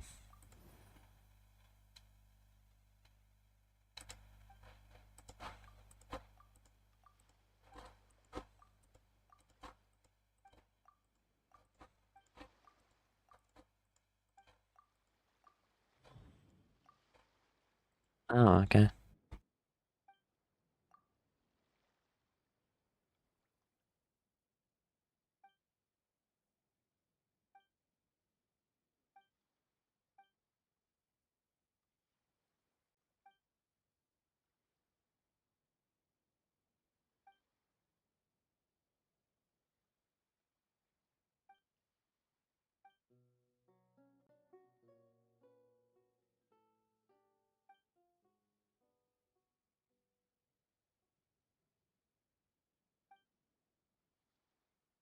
Weird.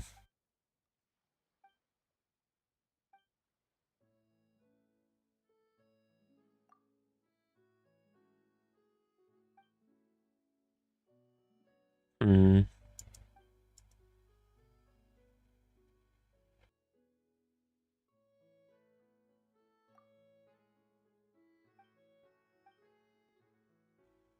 Hmm.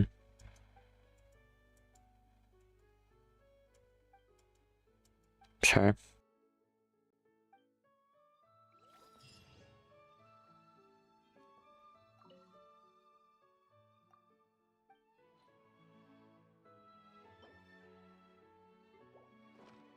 I don't know the chorus.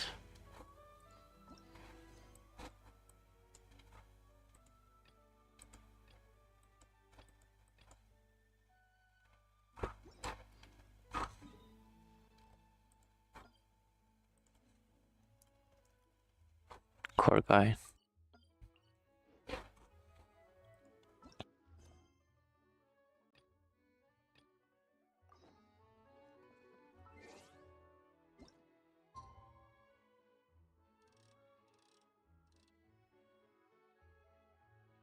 Yeah, should be fine.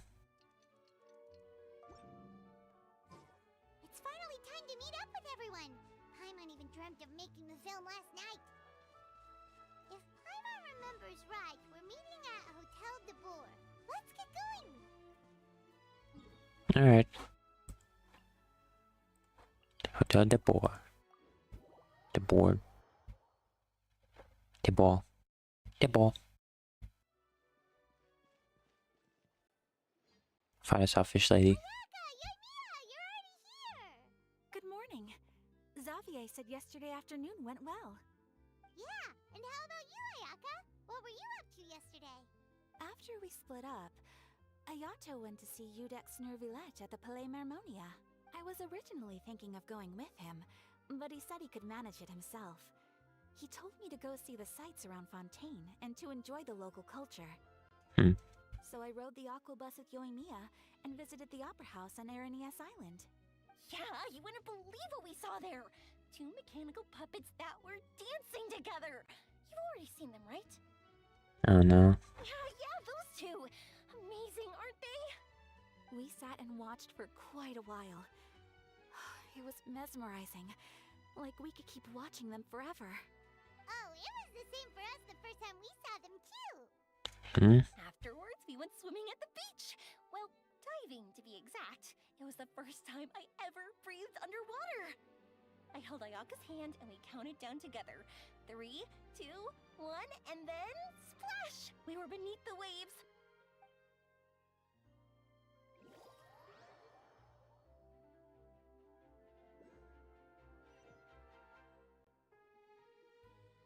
At first, I didn't dare to open my mouth. But once I couldn't hold my breath any longer, I decided to take a big breath in. Turns out the water wasn't as salty as I imagined. It didn't really taste like anything at all. Before I knew it, I was breathing like normal down there. It was an amazing feeling. Ayaka said I was too nervous and needed to loosen my grip. She got used to everything way faster than I did.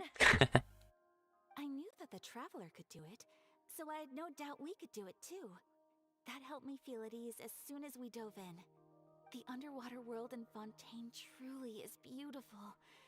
I love seeing the Romaritime flowers blossoming underwater, like little candles lighting up the streets at night. Yeah, and there were so many creatures that we've never seen in Inazuma. Like those fish that shimmer like a sword blade.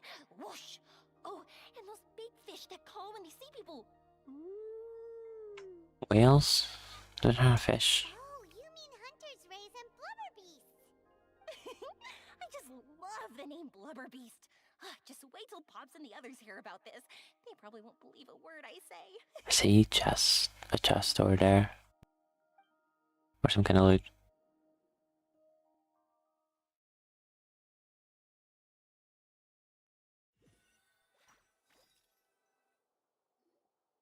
Yoimiya was down there for quite a while. It was dark before we finally rode the aquabus back to the city. I figured she'd want to sleep in today. Yeah, even I was worried I wouldn't be able to get up. I still felt like I was drifting in the waves when I went to sleep last night. But as soon as I woke up today, I remembered that we'd all be shooting a film together, and I was ready to go. Aww. Speaking of the film, where's everybody else? My brother and Xavier were speaking to the restaurant owner about using the place as a filming location.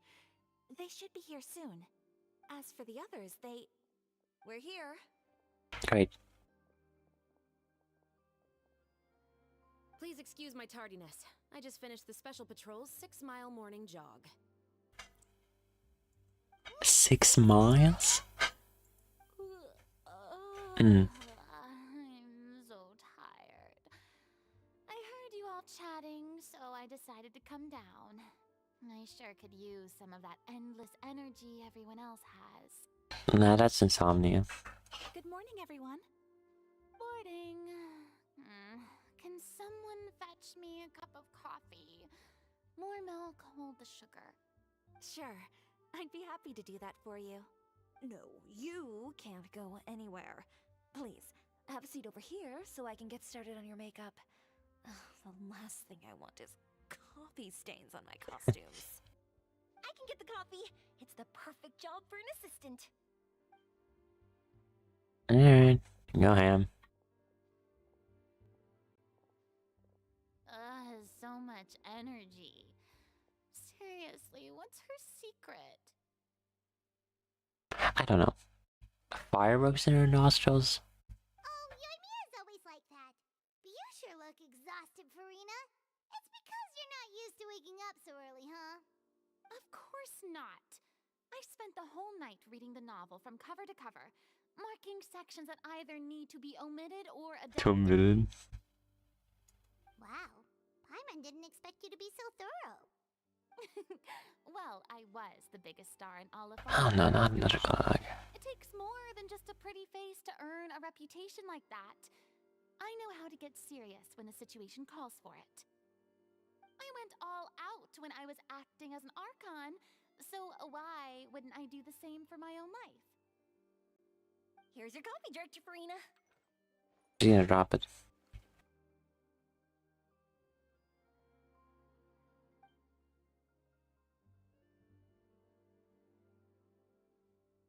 Oh, thank you. The sound of being called director and the aroma of coffee feels almost as refreshing as hearing the birds chirping in the morning. Alright. It seems everyone has managed to arrive on time.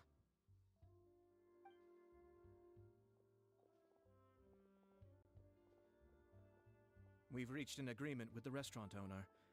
We are free to use the second floor to shoot our film. Really?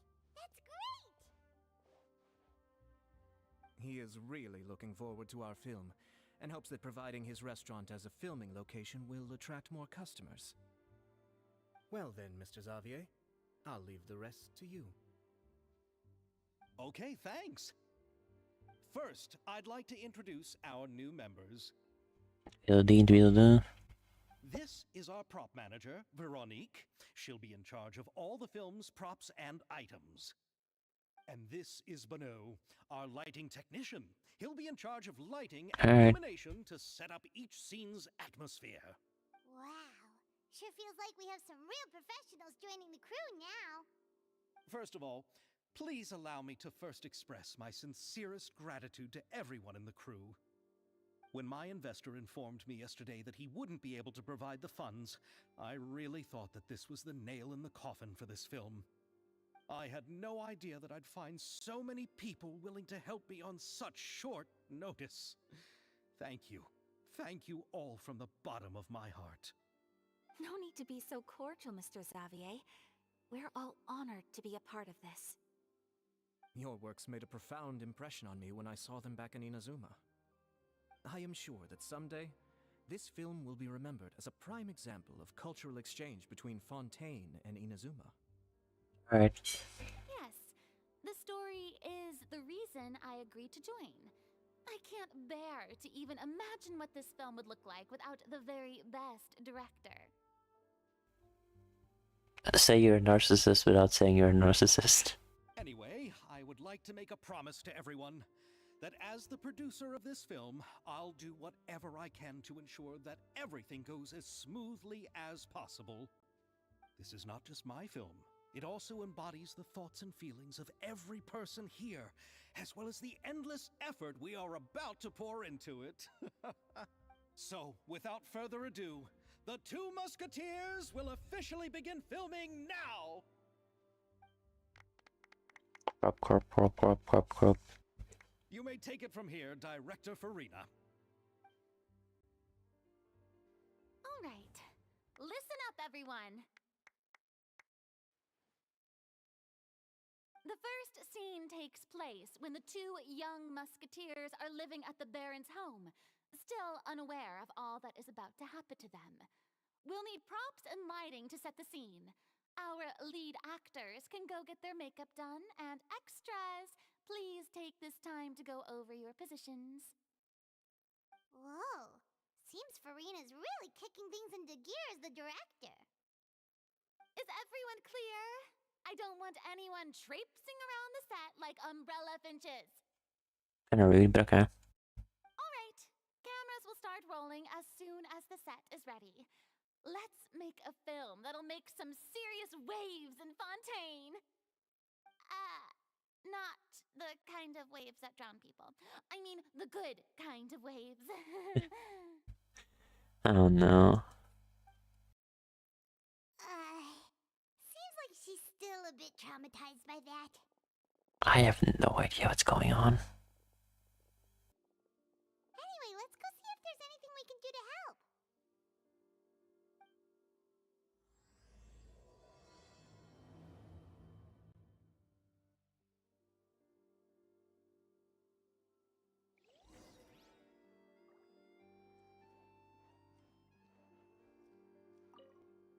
I don't need any help here. Why don't Okay. you try asking someone else?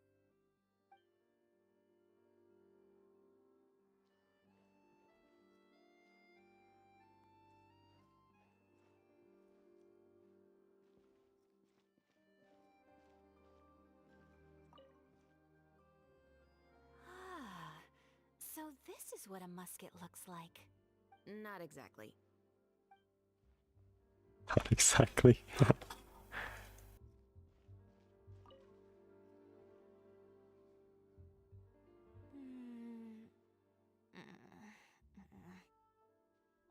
Ayaka has mentioned you to me before. Hmm. She said that you two were great friends when you were kids. No talking. I'm thinking about how to do your eyeshadow. Guy liner. Ah, yes. To help me really look the part. To achieve a more young and naive look for this scene. Are you saying the wrinkles around my eyes are too deep? You just have too much of a calculating look in your eyes. You sure don't mince your words.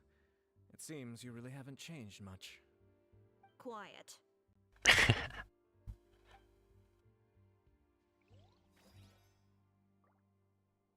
We didn't help anyone. Lagging. How about here? A little more to the left. You got it.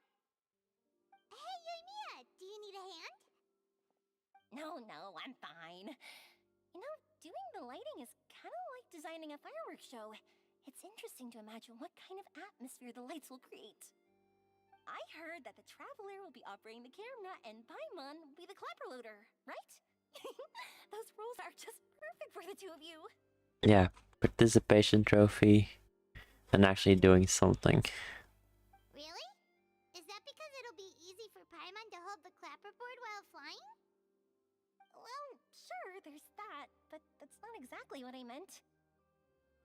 I just think that after all your journeys together, you two must have developed a super close bond and just naturally know how to work with each other. If I'm not mistaken, the director will want the cameras rolling as soon as the clapperboard goes clack. Oh, I see! It's amazing to see the magic behind filmmaking. Yoimiya, we need lights over there too. Oh, on it! I've got to get back to work. Chat with you later. Oh, it's exciting to see so many people working together to bring the film to life. Alright. Seems like Yoimiya's really getting into it. But she was right. We do have a super close bond, don't we? Sure. Paimon's really happy to hear that. Whatever you say.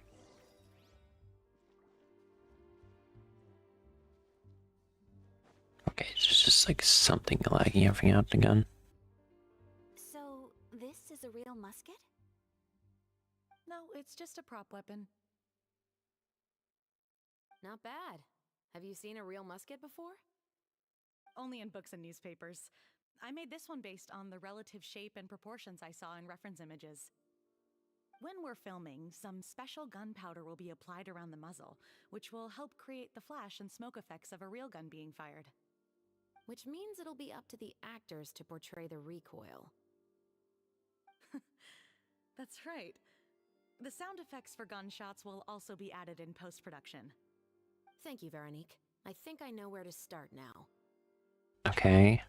However, the musket's gears and firing pin could still use some work. Adding some wear on the metallic components will make them appear more realistic.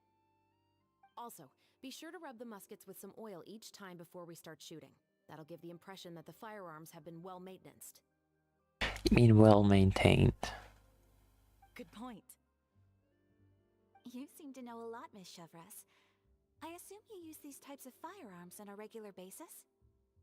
Yes, I perform routine maintenance on my weapons every day. Just like we as people need to eat and sleep, muskets need to be cleaned and maintained. I also perform similar care for my sword every day, and familiarize myself with its shape and weight, to the point where it feels like a natural extension of my body. Yes, this way, our weapons will never betray us in the heat of battle. I don't know.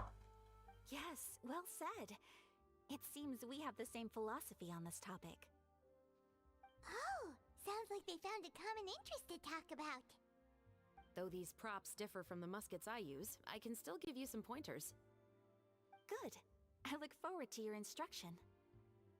First and foremost, never point the weapon at anyone, regardless of whether it's a real or prop weapon or whether you're holding it or it's on the table. This holds for any time when you're not actively engaging an enemy. Okay, understood.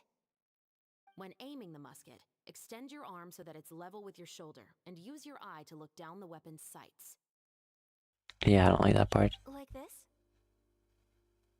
Not bad. Now, try saying your lines. This is the end of the road for you. Good. Now turn your body a little. That way, you'll give your enemy less of a target to work with. And relax your shoulders. Here, allow me to demonstrate. This is the end of the road for you. Okay. Huh. Excuse me, Miss Chiori.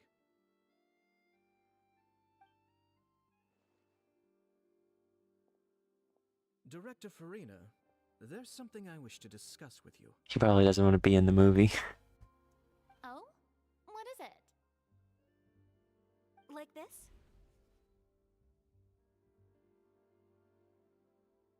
Yes, much better. What do you think? I do see your point. But are you sure you wish to do this? I believe it would be most fitting. He's just trying to weasel out of being in the film. Well, if you insist. All right. Or I maybe, understand. or maybe you become the villain. Miss Ayaka, Miss Chevris, could the two of you please come over here? Huh? What's going on? Are we gonna start filming now? Let's go see.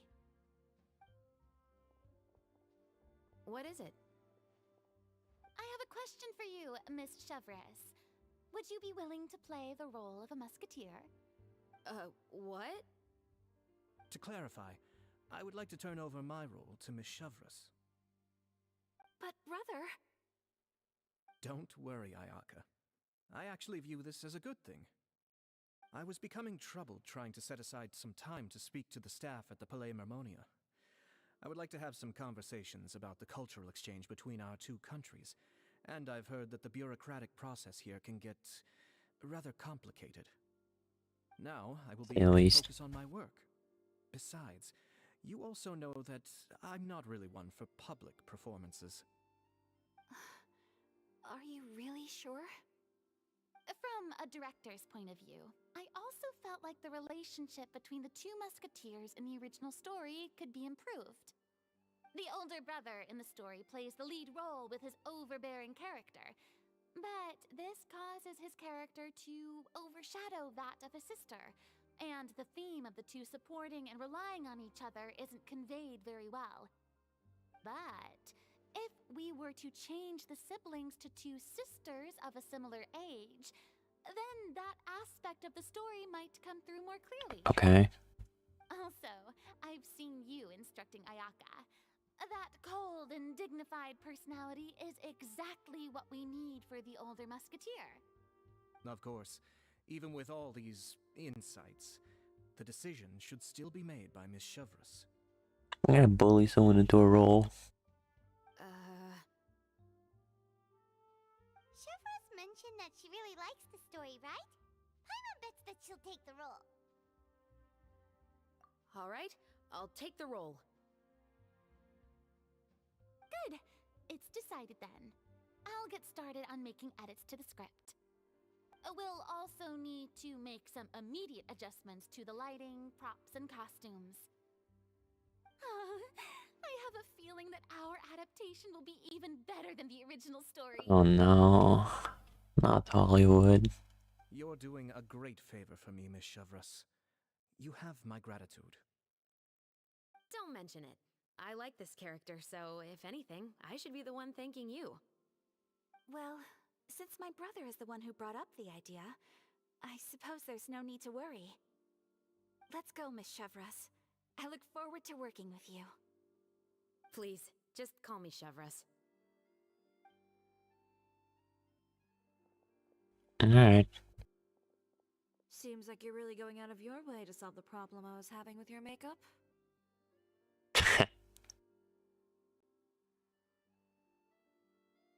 Surely you jest, Chiori. I assure you that I was mostly motivated by a desire to spend more time on formal business.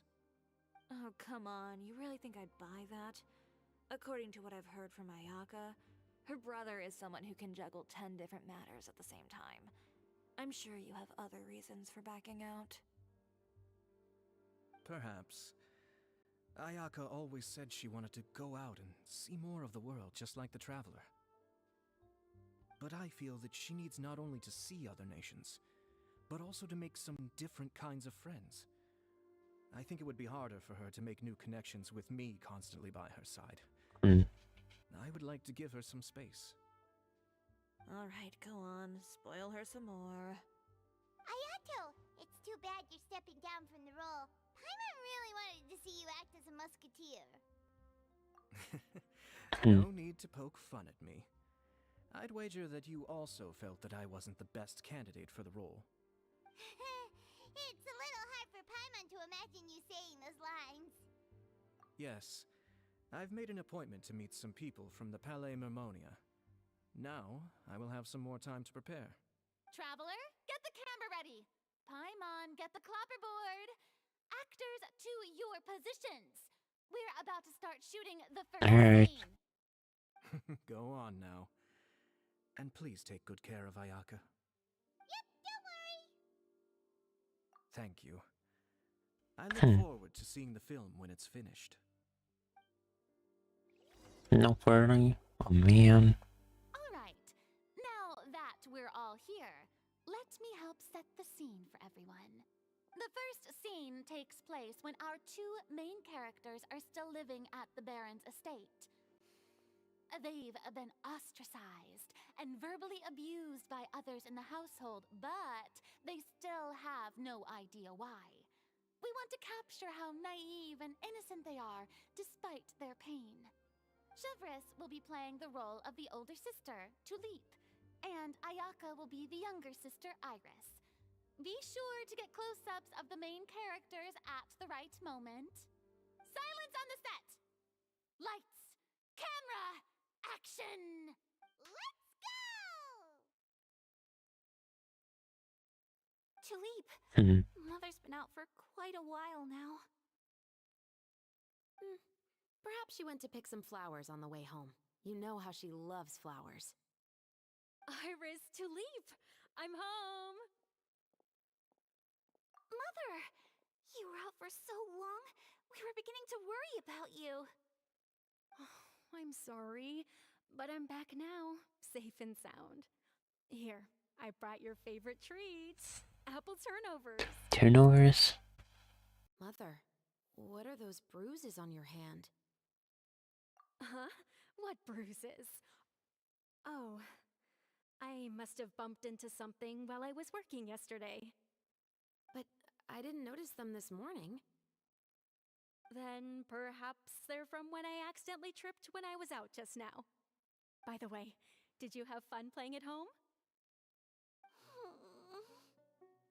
What's the matter, Iris? Well, we've realized that no one really wants to play with us. They even took Iris's doll and spat at us. Ew. Unsanitary. And they even called us names. They said we were... Shh. It's all right. Don't worry. Girls, listen to me. It doesn't matter what anyone says. Don't listen to them. No one can define you with such words. You both have wonderful lives ahead of you. Just like your names. You will both blossom like beautiful flowers. Maybe your time to blossom hasn't quite come yet, but one day, you two will bloom more beautifully than anything else. Don't let the soil you're in now ruin your future beauty. Understand? My dear daughters. And cut! Not bad. The actors' emotions were all on point. Let's keep that take. Also, if our clapper loader could avoid shouting at the start of the scene next time. Oh, got it. Great. I was a little worried that my nerves would get the better of me. What about you, Chevres? I felt fine. The lines weren't too difficult at all. Seems like Farina must have adapted the role nicely. Alright. You two were great. I couldn't tell it was your first time acting in a film. You should have more confidence. Thank you for your encouragement. Positions, everyone! We'll move on to the next scene after we try a few more camera angles. Oh no. This scene is when our two characters return home, only to discover their mother has been murdered. Ready? Lights! Camera! Action! Mother, we're back! Mother?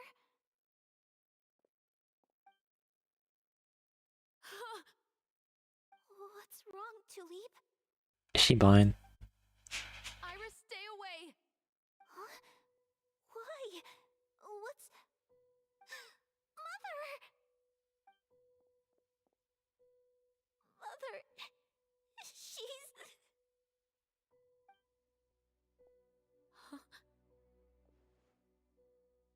There's poison in this cup. How would you tell? I could have sworn I've seen this kind of cup before. Those aristocrats. They didn't even try to cover up their actions.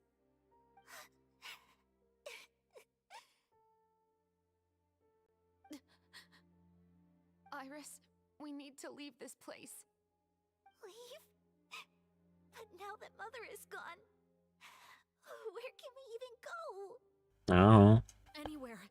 All I know is that we can't stay in this house. But are we just going to let them get away with this? We'll have our revenge, I promise you. Just not right now.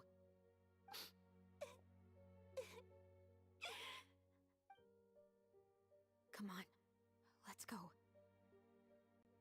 No, wait. We can't just leave Mother here like this. At least let me leave this rose with her. That's why we went out in the first place. To buy her this flower. Rainbow Rose. All right. Goodbye, Mother. We'll avenge you. Someday. And cut! Beautiful! Great performance! Oh my, you're so amazing, Ayaka! And were those real tears I saw? How did you do it? I was surprised too. Thank you for the kind compliments. Actually, as soon as Director Farina said action, I told myself not to think about anything. I just felt the weight of the moment and became the character. Yeah. It's quite similar to practicing the art of the sword. You clear your mind and focus only on what's happening in front of you. What happened when she used her vision? Ayaka's performance was amazing. Have I discovered an acting prodigy? Pipe down, everyone! We need to move on to the next scene! Alright.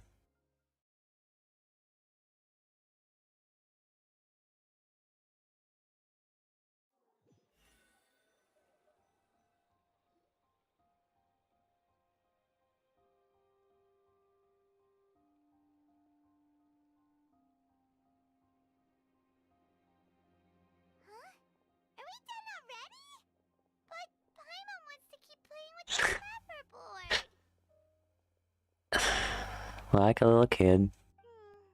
How do you feel, Traveler? Is your arm sore from holding the camera all day? Good work, you two. You too, Shivers. You were quite the actress today. I've read this novel many times before. I have a good grasp of my character's mindset. Anyway, do you remember my request from yesterday? Yep. Oh, right! We were having so much fun that Paimon nearly forgot! You have a case where the murders seem really similar to the cases in the novel, right? So, how are they similar exactly? In the story, the main characters grow up to become two musketeers, always using their guns to carry out their revenge. And on each of the victims, they place a rainbow rose as a signal that they've returned. Yes, that's correct. We found rainbow roses just like in the novel. Seems like you're connecting the dots now. Yep. Oh, that does sound pretty concerning. Especially after seeing the script today. Oh, now Paimon can't stop wondering what kind of ulterior motive the murderer might have. What do you think, Traveler? You're smart. Paimon wants to hear your thoughts. Good. On behalf of Fontaine's Special Security and Surveillance Patrol, thank you for your dedication to justice. There's no time to lose. We should start investigating right away. Follow me. Huh? Right now? Well, we just got done filming all day. Paimon's so tired. Stop pointing. The most valuable intel always comes after nightfall. They are like small, remote islands in the middle of the sea. If you don't stay vigilant, you will pass right by them in the fog. That's how one of my favorite books always puts it, at least. So, where are we going right now? Let's start by checking out some workshops that sell mechanical components. If the culprit is making their own weapons, it's very likely that they'll visit those sort of places. Alright.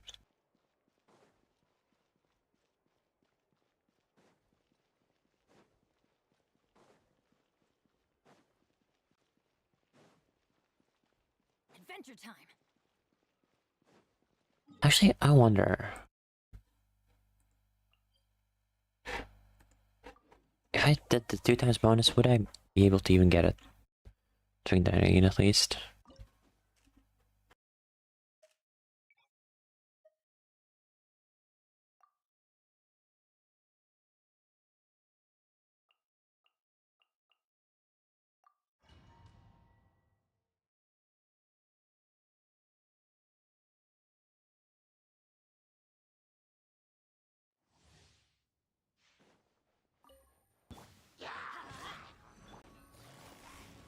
Gotcha. Here comes the catch.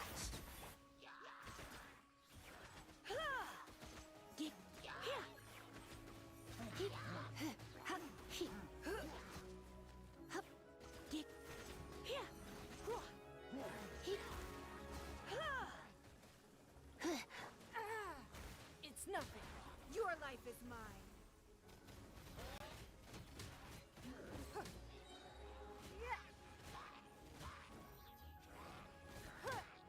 Let's light it up! Busted. Things are about to get dicey.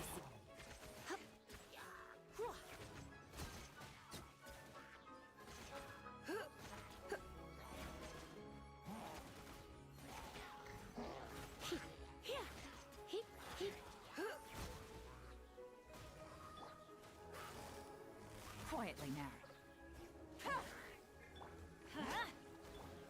Don't be such a brute. Give up.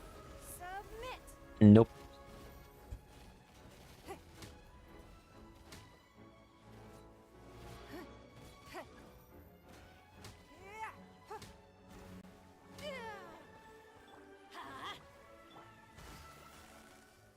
Gotcha. Game's up. Fun's over.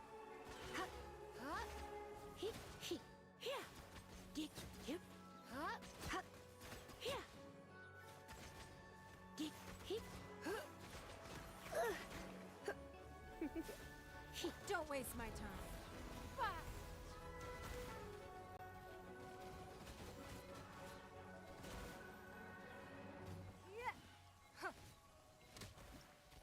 Nope. Yeah, I'm not getting that at all.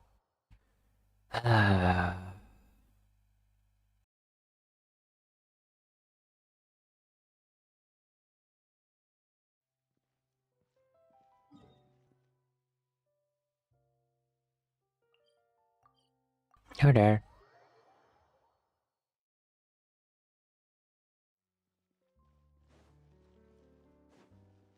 Off we go.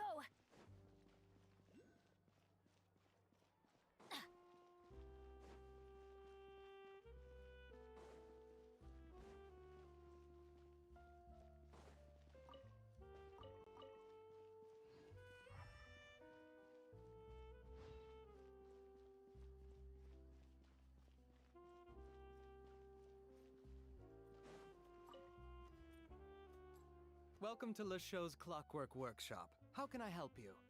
Hello. I'd like to know if anyone has purchased some special components lately. Special components? Sorry, could you be more specific? I mean the kind of components that aren't typically used for clockwork toys, but for firearms. Huh? For firearms? No, we don't sell those sort of things here. Don't misunderstand. I'm not here to cause any trouble. We are merely investigating a case, and we're hoping that you could cooperate. Well, to be completely honest, I'm not even sure what kind of components that would entail. Strange. Has anyone ever purchased components here as an individual rather than on behalf of an organization? We have a lot of customers who buy toys, but those who buy components are all regular customers who buy in bulk on behalf of their organization. Is that so? I understand. Thank you for your cooperation. You're welcome. It's the least I can do. Alright.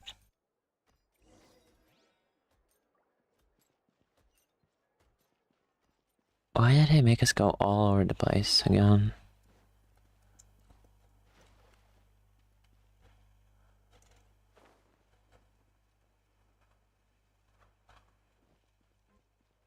Adventure time.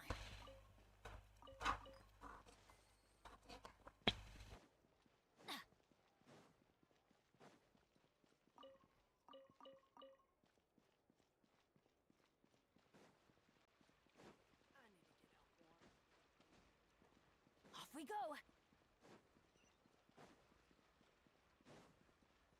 Oh, her. Oh, hey, Chevrolet. Run out of oil for your musket again? Hello, Estelle. I want to know if anyone has come to your shop recently to order some firearm components. Oh, is this another case? Let me think. I don't think so. Some people have requested that I make some prop guns for the Fontanalia Film Festival, but I refused all of those requests. Oh? Why's that? Because there's no profit! I only make things here that can do some real heavy lifting. I don't have the energy to make some new molds just for the festival. Then has anybody come specifically looking for mechanical components? Well, I usually sell off my scrap to the Fleuve Cendre. I don't typically give them to one specific person. Okay. I understand. Thanks for your cooperation. Don't mention it. Always happy to have the Musketeers' patronage. So no leads. Seems like we haven't found any leads to go off yet. Yeah, unfortunately. Alright, let's head to Fleuve Cendre next. Huh? Are you sure? People might not be so thrilled to see the captain of the special patrol there. What even is that place? You think so, huh? Then I guess you don't know. Huh? Know what?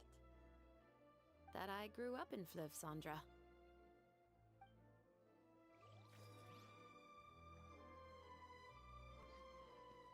Are you kidding me?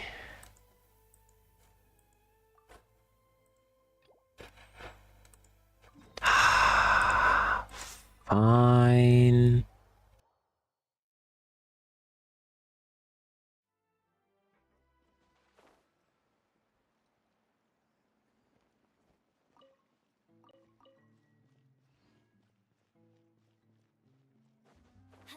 I can have the third Archon quest. Here's the room, and it's empty and waiting for us as promised. Navia is such a good person. Now that the serial disappearances case has been solved, no one's going to come after us for anything. Even without Silver standing guard, we can just completely relax. Not a good idea. Why don't we stay and rest up here for a while? Even machines in Fontaine need to stop and recharge now and then. Oh, come on! This place isn't that bad. Besides, how often do we get to stay in an actual base? Oh, fine. Remember that detective story Paimon read before? Well, the author is about to release a new book, so Paimon wanted to buy it as soon as it came out and have a quiet place to read it. Yippee! Then it's agreed. Come on. No, I don't need another bug in my ear. Running to get in line and buy a copy.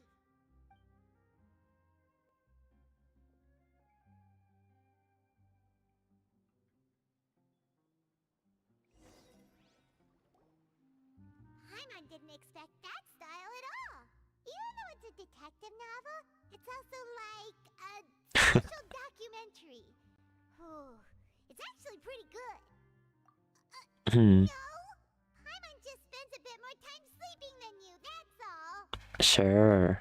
Excuse me, but do you know if the Traveler and Paimon are lodging here? Huh? Who are you? Paimon doesn't recall seeing you before. Wait, you're not here to give us trouble, are you? A blonde traveler and a chatty little fairy. Looks like I found the place. Good thing I asked the Spina di Rosula. Seems they sent me the right way. Shadow fairy. Hey, what do you mean by chatty? Paimon's always careful not to talk too much. Yeah, right. Most of the time, anyway. Full of it. It's an honor to meet you both. I was sent from the Palais Mermonia. Monsieur Nourrilette wishes to see you. It seems he has something important to discuss in person.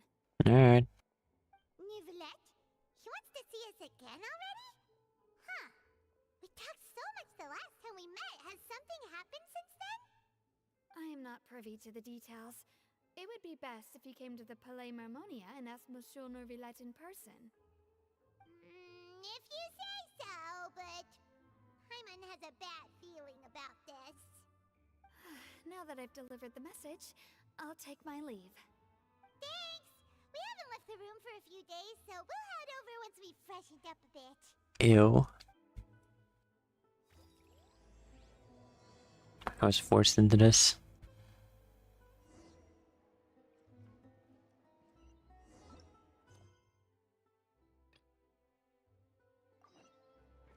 Why?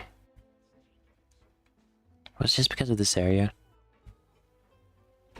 The troops. It's been a while, Tetro. Tetro, okay. Please, just get on with your request. I want to know if you've heard anybody talking about muskets lately. Information isn't free, you know. I've heard that bandits have been extremely active in the countryside recently, and they've been affecting the delivery of goods to Poisson. I can allocate some more manpower to help out with that problem. What do you say? You're still as helpful as ever. One of our men got drunk at dinner about a month ago and lost his gun. 3 days later, it turned up in the corner here. What's weird about that? He just forgot where he put it, right? Nope. This is Fleuve Cendre, my friend. Anything of value left in the tavern won't ever make it to the next day. But that gun turned out to be an exception. It didn't get any new wear and tear on it, and didn't even appear to have been fired. We were quite mystified as to what could have happened. I suspect it came back because the weapon was already known to the guards. You mean, a criminal was afraid the Marechaussee Phantom would use the shot marks to track them down? Maybe. But if that's the case, the culprit really took great care to avoid getting caught. I didn't say anything about a criminal. In Fleuve Cendre, knowing who was killed is as easy as knowing what clothes you're wearing today. It's the guy living in the east side, isn't it? I've never liked him. Every time he's here, he just orders a drink and sits there with a nasty look in his eyes. So, who was the one who lost the gun in the first place? Don't bother. Even if you ask, he wouldn't admit to owning a gun to some strangers. Not to mention the captain of the Special Security and Surveillance Patrol. He's right. I know you grew up here, Chevres. Even though you're on good terms with the Spina, you've still been gone too long.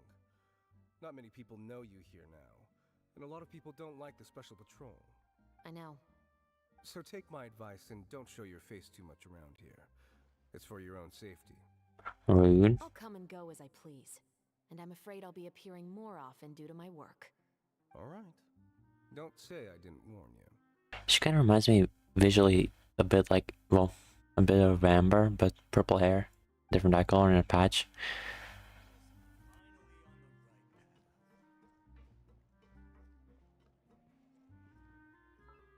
Internet issues? I can probably at least this out.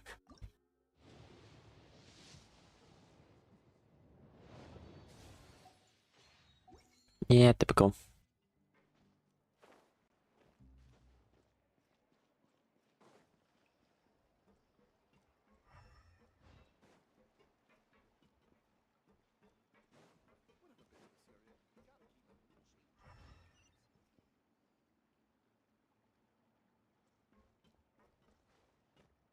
Shiny. I'm a magpie, aren't I?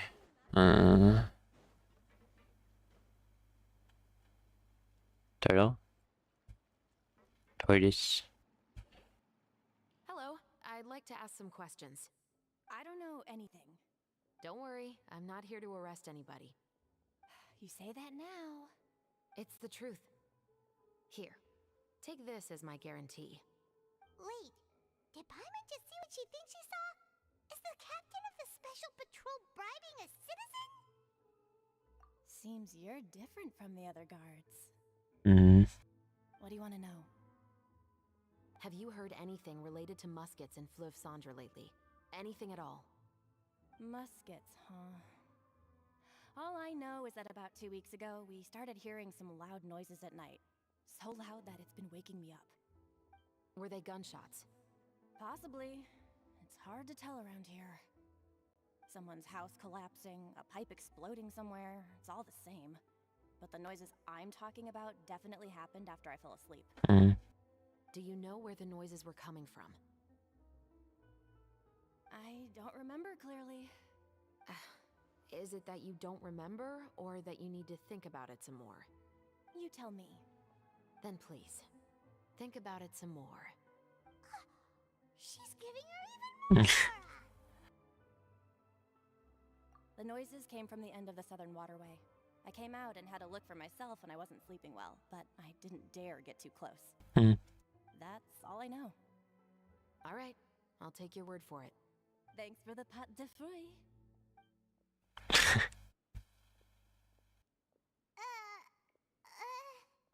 No need to be surprised. I grew up here, remember? I know how to get people around here to talk. Seems you catch on pretty quick. Now then, let's keep going. We're just drawing. Adventure time. I might be having connection issues. Weird.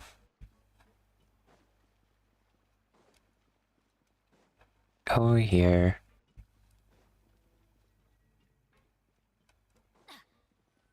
Observe. What's all this? Some broken planks and barrels, as well as some liquor bottles? Practice. Yes, but have a closer look, Paimon. Even though somebody has purposefully tried to clean them up, these are obviously marks from musket bullets.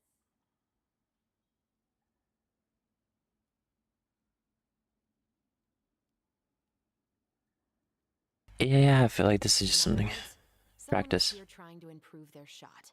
They were using the barrels and bottles for target practice. Could it have been the killer? Your guess is as good as mine. Although many people at Fleuve Cendra own guns, few hide the fact from others. And even fewer would go to such lengths to hide markings from practice shots. Anyway, let's go. There might be more to this.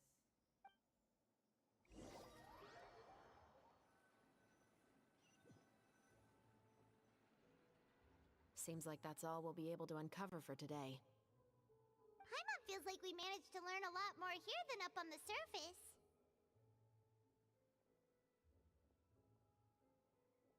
Yes. Assuming that everything we found is indeed connected to our suspect, then their timeline was probably something like this. A month ago, our suspect found a gun and took it home to disassemble it. Once he'd figured out its mechanics, he brought it back. In the following weeks, he used some parts to create his own makeshift musket, and took it to the Fleuve Cendra for target practice. Then, a few days ago, he found his target and carried out the murder. Once the deed was done, he left a rainbow rose on the body, just like the scene in the novel.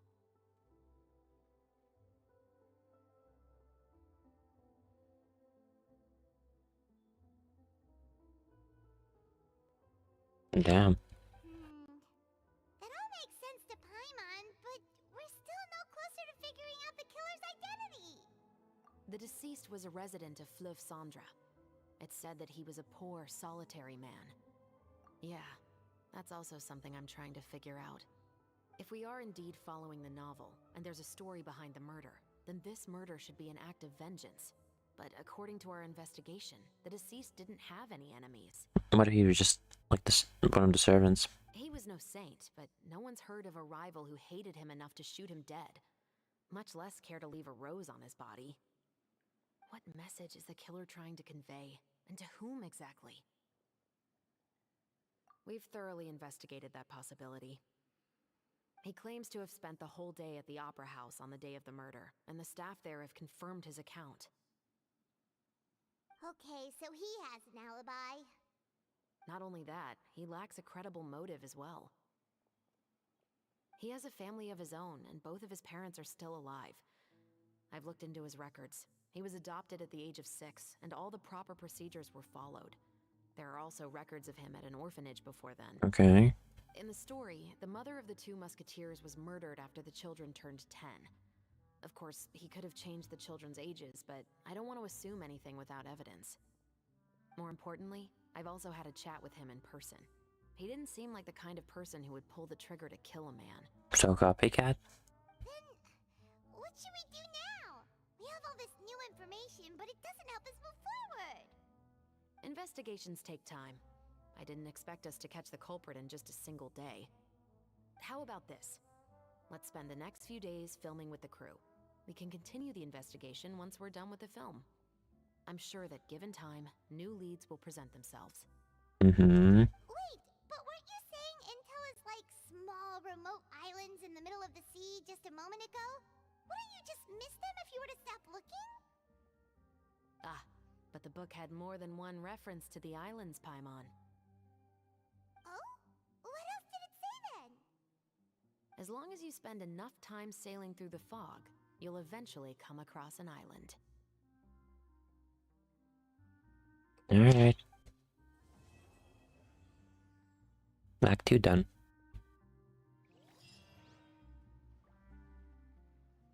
Severus. What? Never thought that the captain of the Security and Surveillance Patrol could come from the Fleuve Cendra? You mean rising through the ranks? It was a struggle, for sure. But as long as you can distinguish yourself through your accomplishments and skills, you'll eventually be recognized for your worth. If you look at it another way, my life at Fleuve Cendra has actually taught me a lot of valuable skills. Skills like how to barter with criminals or how to think in their shoes. Of course, I'd appreciate it if you could keep this a secret between us. Fine.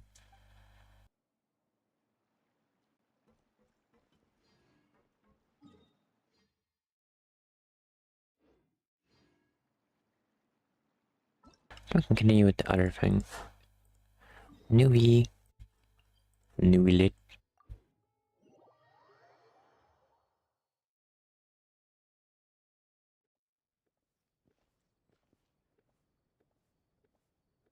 I'm not helping the dude. At least not for now. Play Marmonia.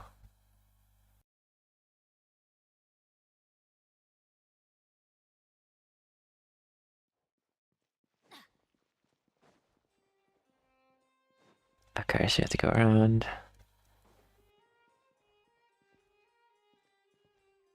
Okay, quest here. Remember? I won't. Newbie lit. Newbie lit. We're here! Did you want to see us about something? Huh? Why were you just standing there? You daydreaming or thinking something over? Yes, I did send someone to fetch you. But as for what I'd like to discuss next, well, I still have some reservations. About? Given that we've already made the trip here, you should just tell us. Bet you need us to help you with something, right? I do indeed have something I'd like to ask you to do. However, you should wait until after I tell you the details, then decide for yourselves whether you'd like to help or not. The situation is this. If I'm understanding you correctly, the Snezhnayan harbinger known as the Knave has essentially requested a diplomatic meeting with you, correct? I heard that she was originally from Fontaine, but for her to suddenly arrive here and abruptly request such a meeting like this, I sincerely advise you to refuse her invitation outright. Why? I'm sure you're aware that her purpose is most likely related to Child's recent predicament. We convicted one of the Snezhnayan harbingers in a court of law, but we have yet to provide any form of detailed report on the matter. This does indeed provide an opportunity for Snezhnaya to put pressure on us. I believe we should adopt an evasive stance until we can provide a proper explanation and have a preliminary plan on how to deal with the matter. No, we shouldn't. I think we should agree to the meeting. Why? Oh? Well, you see, we are the ones that owe an explanation. If we keep putting off the meeting, it could easily result in the problem escalating, right? It's like Like a fight between two friends. If they don't agree to see each other and talk in person, isn't it possible that the friendship could end entirely? Though diplomatic relations between Fontaine and Snezhnaya could be considered as friendly, it is only superficially so. You wouldn't go so far as to say that our nations are friends, as you did in your example. It was just an analogy. An analogy, okay? Moreover, even if we were to talk in person, if we don't have sufficient information prepared, it is quite possible the result wouldn't be restored relations, but a complete falling out. I don't think we should overthink those possibilities yet. Even if the logic of the divine is not immediately apparent, its wisdom will only be revealed with time. You don't know what's going on either. Besides, you'll be at the meeting. If any problems do pop up, you'll have no problem navigating them. I must clarify that interacting and communicating with people outside of court is not my cup of tea. It seems you think too much of me. Why does he rhyme so often? Why do his lines rhyme so much? I must clarify that interacting and communicating with people outside of court is not my cup of tea. It seems you think too much of me. Why does it? Why does? Why do his? Is he just speaking in? What are they called again? They're not ballads. Oh, he's speaking in rhymes and limericks. But more importantly, when did I agree to join the meeting with you? Okay, stop. You mean you won't come? No, that won't do. I can't go to the meeting alone. You have to accompany me. I must take you with me. That was a bit sharp change. Lady Farina, could there be something else regarding this matter that is being kept from me? No, not at all. Look, I am the Hydro Archon of Fontaine, Focalor, the god of justice who is loved and adored by many. And someone who holds you in annoyance forever. So I only hope that justice will be served in this matter. Don't overthink it. I'll go find someone to arrange the meeting.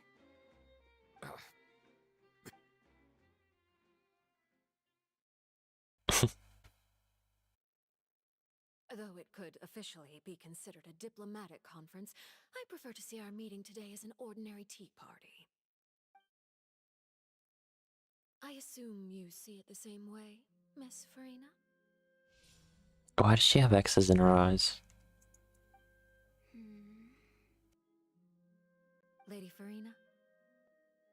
Oh, yes, that's right. Just like you said, a tea party.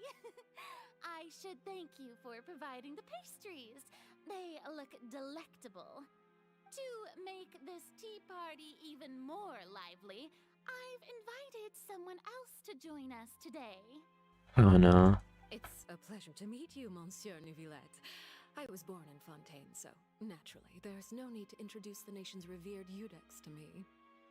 Hello. The pleasure is also mine. First, I would like to thank the two of you. I'm often away on business outside of Fontaine, and I'm told that the children of the House of the Hearth have been well taken care of by you. Oh, I'm not referring to when my children, Linny and Lynette, were falsely accused by you. Please don't misunderstand. The children of the House of the Hearth are often misunderstood, perhaps due to the reputation of the Fatui. There's no way around that. All I meant to say is that Fontaine has been stable in recent years. The people are well off and the children lead happy, fulfilled lives. That is something truly worth cherishing, and no one wishes to disrupt such peace. Now then, you have come regarding the matter of child, correct? Well, yes. It appears the ever-busy Eudex Neuvillette doesn't wish to waste time with diplomatic pleasantries. and hopes that we can get straight to the point of our talk. I like that as well, because I don't care about all this fluff. Yes, as you surmised, understanding Child's situation is indeed one of the goals of this trip. As we are both diplomats from Snezhnaya as well as Fatui Harbingers, Child and I have always been colleagues. Were anything to happen in Fontaine, each of us would serve as the other's attorney to resolve the issue. So now, in my capacity as his attorney, I request that Child be turned over to Snezhnaya. We have a responsibility to cooperate with Fontaine and resolve what has happened to him together. Won't happen.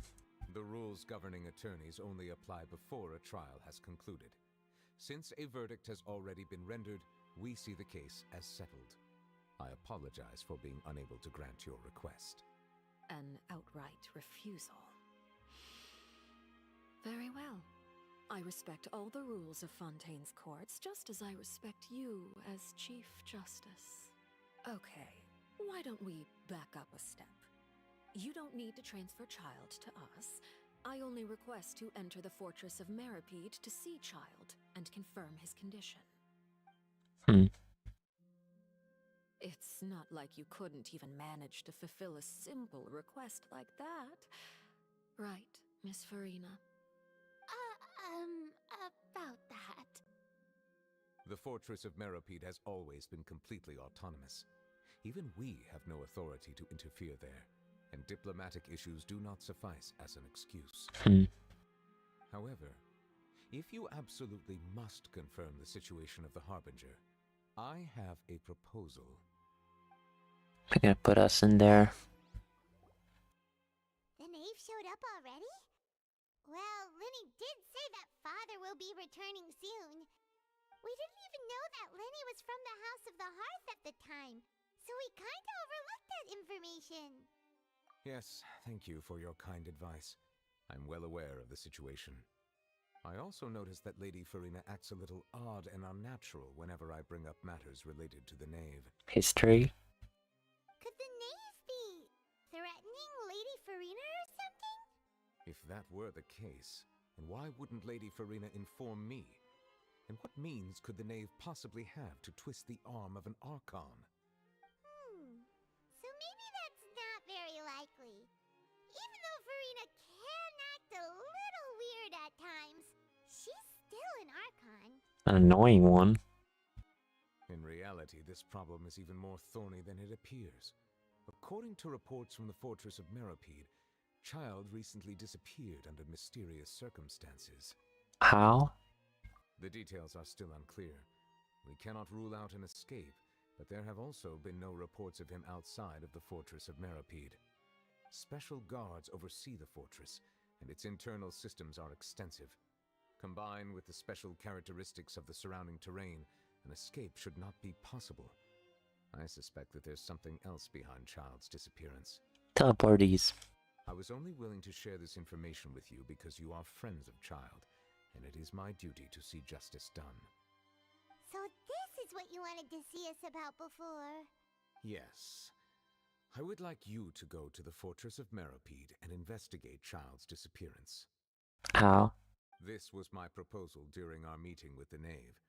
Rather than allowing her to intervene, I offered to send someone to find out about Child's situation and report back to her in detail. The knave did not seem satisfied by my proposal, but she still agreed to go along with it for the time being. Her words were, "We will talk more once we have that report." So that means we bought ourselves some time.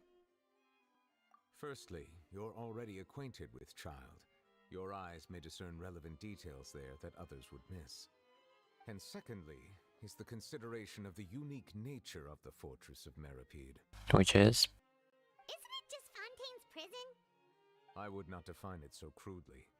The fortress of Meripede is not affiliated with the court system of Fontaine on paper. It has always existed as an autonomous entity. Early in Fontaine's history, criminals were punished with exile, not imprisonment. Even today, sentences against convicted criminals still include exile, just as before. The fortress of Meripede may seem like a prison, but it should in fact be regarded as a gathering place for exiles. Okay. All we do is dispatch guards to keep watch and help maintain security, but we have no right to get involved with any other matters. Although I do have a personal relationship with the administrator there, neither myself nor the courts have the right to be directly involved with the investigation, no matter how serious the grounds. Yeah, kinda makes sense. Oh, Paimon gets it now. That's why you need us to conduct our own investigation as a third party, right? Correct. I will arrange false charges against you so that you may secretly investigate inside the fortress during your detention. This will save us a lot of unnecessary trouble. So, are you two willing to accept my proposal? Sure. Yeah, no matter how you look at it, it seems we're the best choice. Alright, we hereby accept this difficult task. Reluctantly. You two have my sincere thanks. This matter is of critical importance to Fontaine's current situation. Also, I hope that both of you can keep this operation a secret. Alright. We will rendezvous at the Fortress of Merope's entrance on Erinius once you've prepared yourselves. I will arrange for someone to take you inside. Prepared ourselves? Is there something we need to prepare? Perhaps you could enjoy a good meal and have a nice bath. I'm afraid that living conditions inside the fortress are nothing like those on the outside world. Heesh. Alright! Even though we'll be there on trumped up charges, we'll be in prison for real. On second thought, is it too late to back out? Please do not worry. Since you are sacrificing both your time and quality of life for the sake of delivering this report, you will be compensated according to the highest standards permitted to legal staff, regardless of the outcome. Now that's more like it! Come on, traveler, let's go eat the best meal we can find! We'll eat so much that we won't need to eat another meal for a whole month! Your treat! Rude. Are you leaving now? In that case, please take this cake as a token of my personal gratitude. Don't trust the man.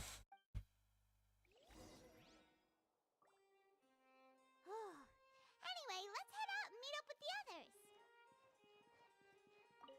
Oh, no need to thank me for it. Just be sure to enjoy it. I feel like that's gonna be the troll thing. We leave and they just...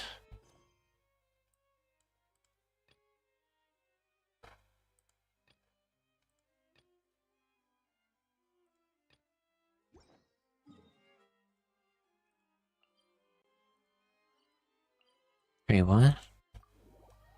Isn't it the same place, really?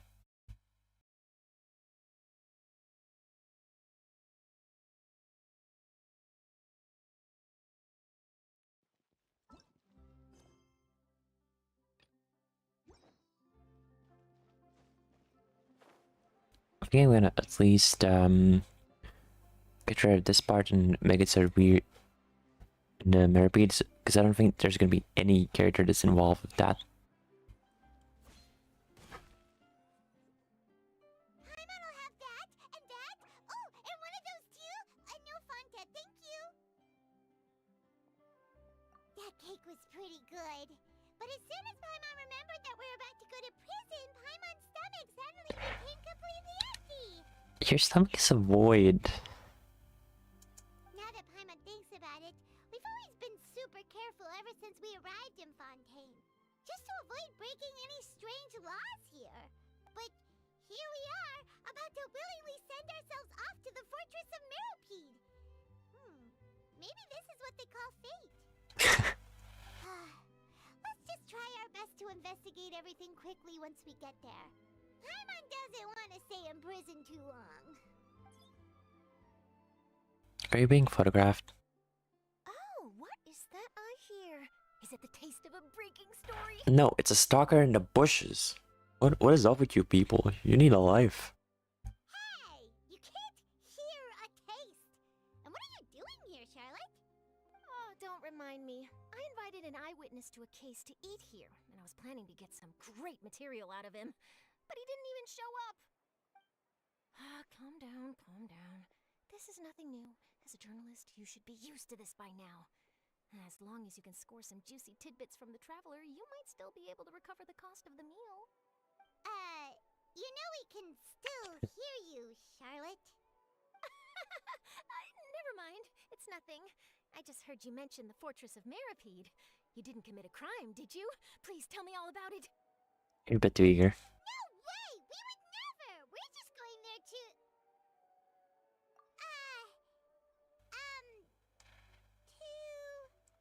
Oh no, Paimon almost forgot that Neverland... Yeah, this is what they're saying. You're chatty. Huh? You're being arrested for that? Very funny. Oh. But now that I think about it, I suppose that's not completely unreasonable. That's pretty despicable. Almost as offensive as committing theft. Playing Paimon. You mean Paimon really did something that serious? Sorry, Paimon really messed up.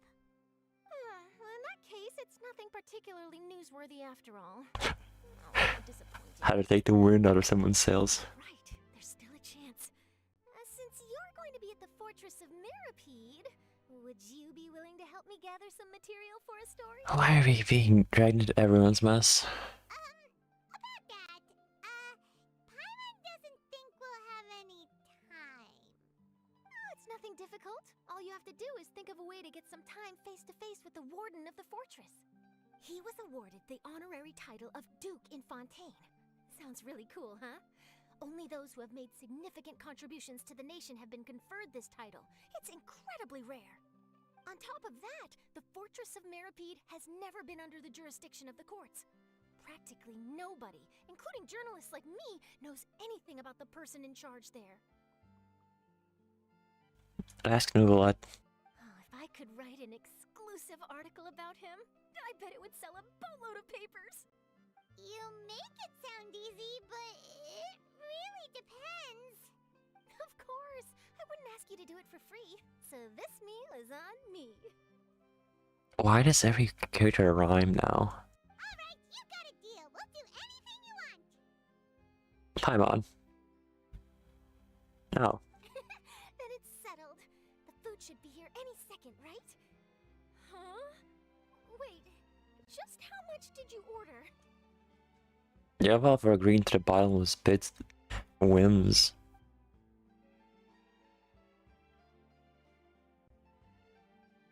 Poor Charlotte. Oh, Paimon's so full. Well, guess we have nothing to regret now, so let's get going. Wait. Paimon just said something really ominous, didn't she? Charlotte. I had no idea you could eat so much. That didn't go according to plan. Please, please, don't forget about the material for my news article.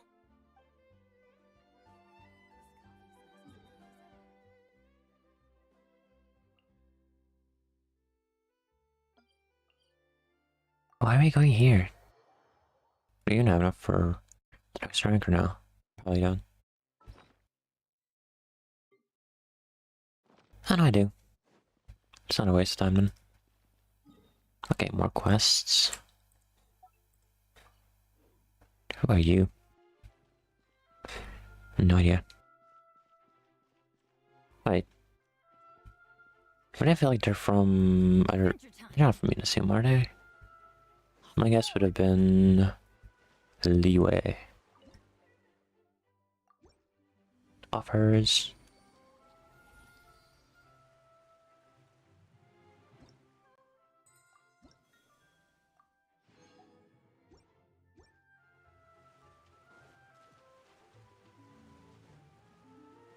Disc.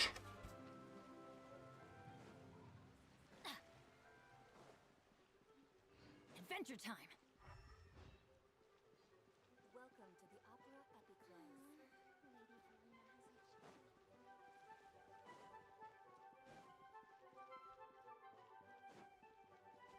Is this the entrance?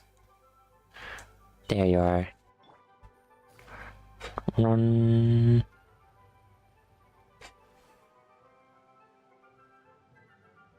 Alright, Neverland, we're ready. Is this where the entrance is? You have come just as promised. Yes, This is the one and only entrance to the fortress of Meripede from Araneus. Careful. Ominous. You may want to step back a bit. Whoa! So you have to go down from here? Is the prison underwater? Utilizing Underground. the barrier of the water as well as the fear humans have of the depths, the fortress of Meripede is naturally the perfect place to confine and guard criminals. But do not worry. It is not nearly as frightening inside as you may think. You will see for yourselves once you are down there. Paimon hopes you're right. Don't know about you, but just thinking about being at the bottom of the sea like that gives Paimon the heebie-jeebies. Oh, and there's one more thing.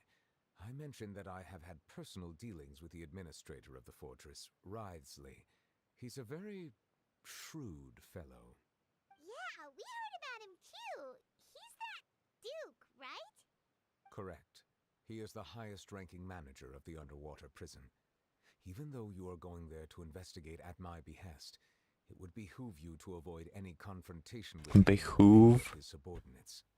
So basically, he would recommend. The Duke rarely ever leaves the fortress of Meripede, but that does not mean he is not privy to all that is happening inside and outside the fortress. He is quiet, but not unaware, so please bear that in mind. Alright. All right. That's about all the time that we have to talk privately. I'm counting on you two. Don't worry, we won't let you down. Good. Madeline! I'm here, Monsieur Nervalet. These two are the newest convicts, I presume? Don't worry, they won't escape on my watch. Like we would try. Please follow me, you two. I'll process your paperwork for entering the fortress of Meripede.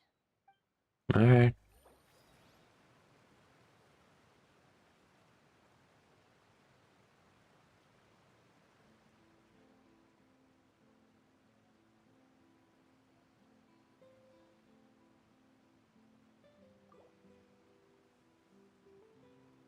We can suspend it? Oh, that's good.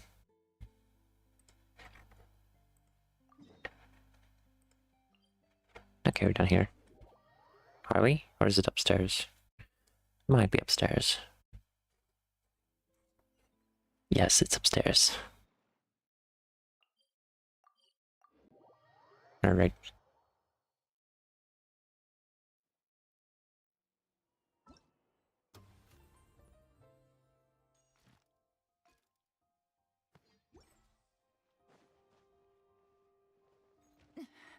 But the truth. The bonk. I can use up all the chicken. And then put something else in there. What else do I have?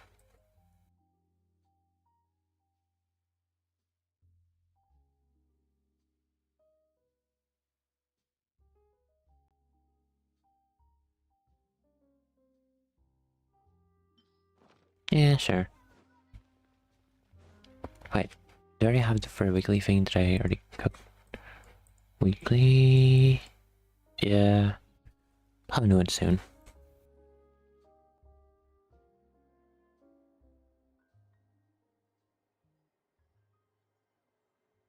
GOE.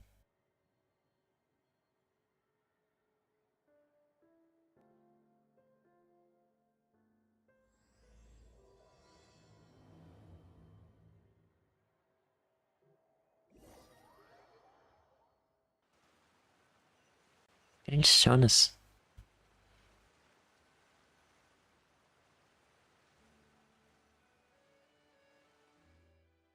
Good work, everyone. We're looking to wrap with our two main ladies today. I can already smell our success. What do you mean, looking to wrap? Oh, aren't you the expert now? No. This upcoming scene is the two musketeers' final confrontation with the Baron. There will be quite a bit of action, but no choreography beyond what we've already rehearsed. Anyway, get ready. Lights, camera, action! The view is beautiful tonight. It reminds me of that fateful night 10 years ago. And now that I've said it, I can even make out the faint fragrance of herbal tea in the air. Enough, villain! It's time that you pay for the death of our mother! My dear Iris, have you forgotten your manners? How can you speak like this to your own father? I'd sooner swallow all of my teeth than call you father. What did I expect? Seems the daughters have turned out to be just as obstinate as their foolish mother. In this world, moral and status is everything. She thought she could blackmail me using her children and force me to grant her recognition and concessions? Ah, how naive can a woman be? This just feels like every evil villain ever. Mother never asked a single thing of you. All she wished was for us to live a peaceful life, just like the others. It was you who personally brewed the poison of prejudice and sent Mother to her death. Compared to that deadly poison, the 2 bullets that will soon pierce through your heart will be like sweet mercy. And that's exactly why I said you're just as naive as her. Did you really think 2 muskets would be enough to defeat me? So let's see. What is stronger, Mora and power, or the 2 muskets in your hands? Get them! Tulip! There are too many of them! It'll be okay. We'll cover each other, Iris. That was quick. You've lost. To think I'd lose to my own 2 kids. Eh. We are no children of yours, and we'll never call that place our home. Then tell me, what did you do all this for? You lost your mother, and will soon kill your father as well. What will you gain in the end, other than sentences for your crimes? We will gain our long-awaited justice.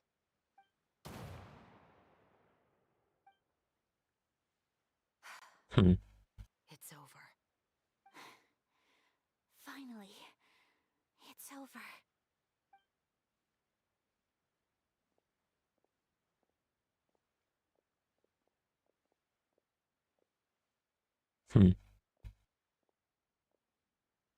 So, where will you go now, Tulip?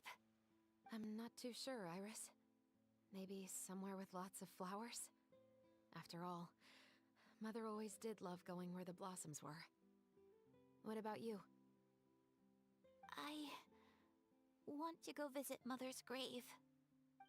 Yeah, that's not a bad idea. Huh? Tulip, look! What is it? It's Mother's favorite. The rainbow rose. Look, it's blooming again. Okay. Excellent! That was beyond mesmerizing. Even I didn't expect the scene to go so well. And we got it in a single take. All right, everyone. We've got a wrap for Tulip and Iris. Congratulations, Ayaka and Chevres! Thank you.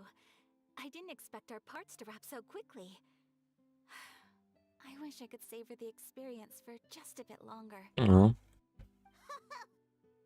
totally understands. Paimon's not ready to say goodbye to the clapperboard either. Filming has really been a lot of fun. You were great too, Chevres. The way you said, long-awaited justice. It gave Paimon chills. Not me, I didn't really care. That is indeed my favorite line in the whole book. I still remember trying to act it out in my room the first few times I read it. Whoa, Paimon would have never guessed you're that type. Who doesn't like stories where the guilty are punished and justice prevails over evil? Don't forget, I'm the captain of the Special Security and Surveillance Patrol. Captain, I have something urgent to report. Please excuse me, everyone. I'll be back in just a moment. It's okay, don't worry about us.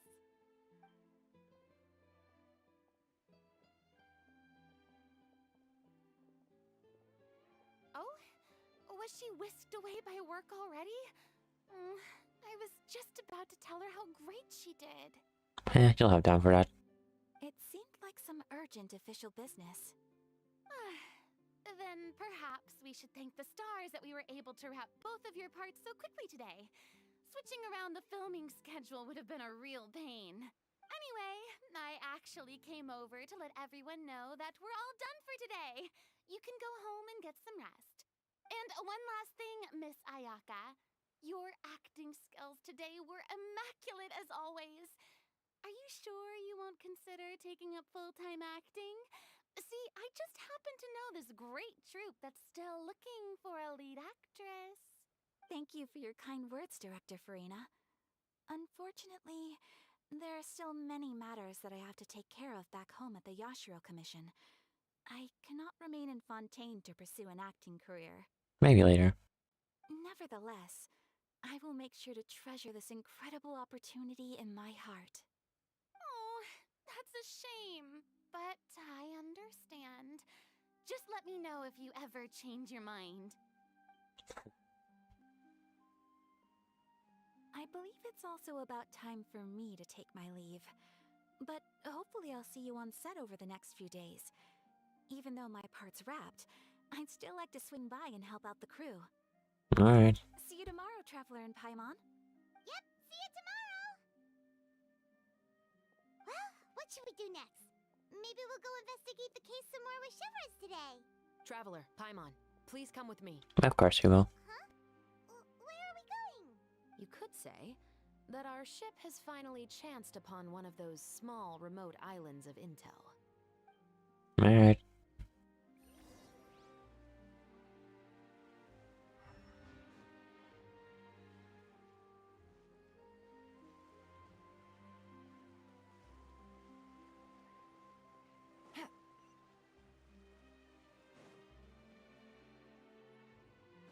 I can grab all of these flowers.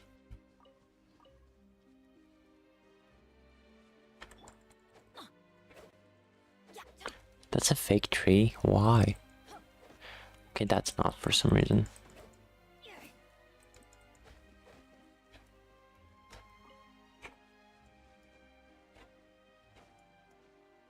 Weird.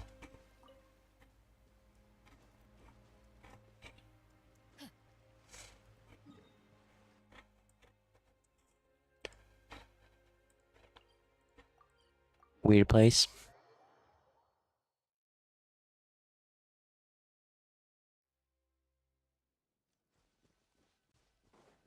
I can't get the bell.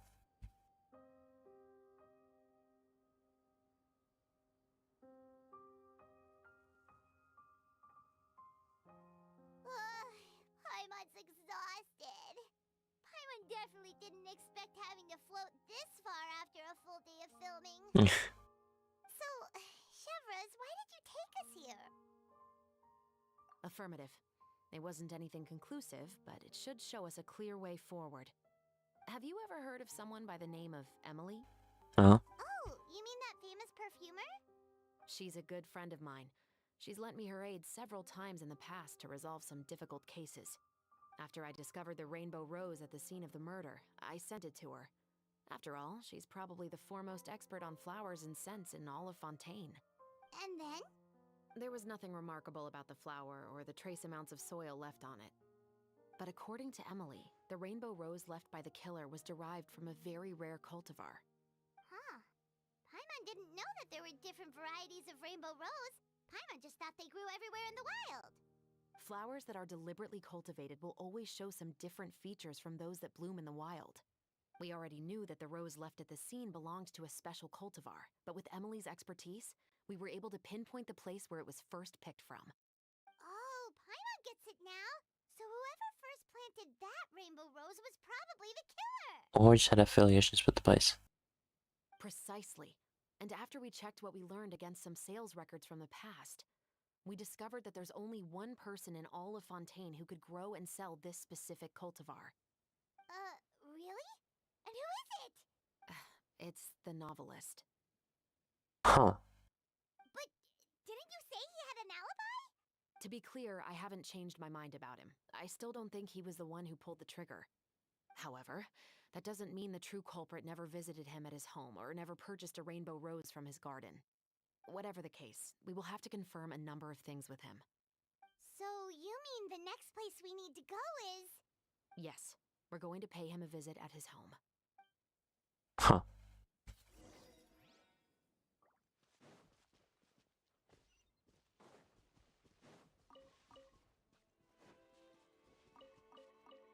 I'm actually gonna go and deal with two of the weekly bosses so that I can get the reward and also not miss the weekly thing.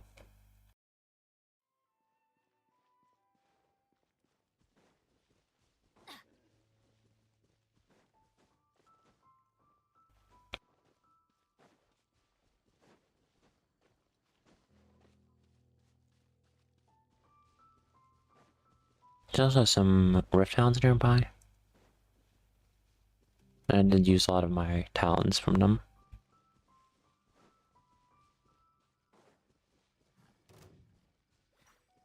Let's light it up! Busted. Tap. Ha! It's nothing. Huh. Yeah. Yeah. Huh. Hey. Huh. Did I get stuck on that?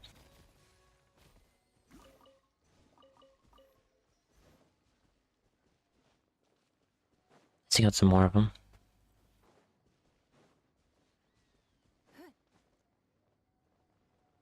I'm gonna defeat the monsters and then, well, the boss. I don't want to switch out my team for now, at least.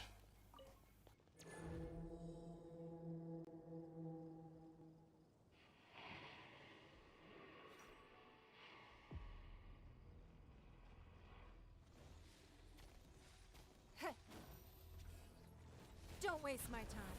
Huh. Submit! It's nothing. Huh. Yeah. Avoid.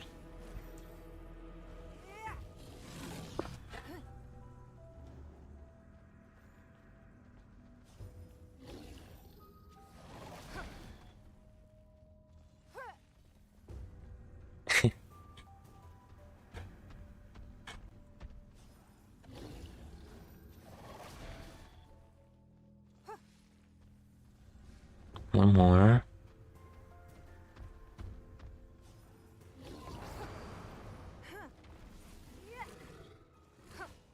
I can get more. Probably could get one, well, plus one shot, but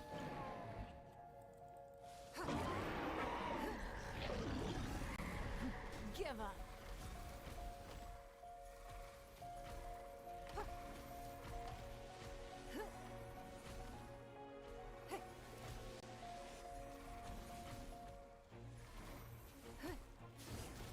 It's nothing. Don't wait. Ugh. You wait. Huh. Huh. Huh. Bye.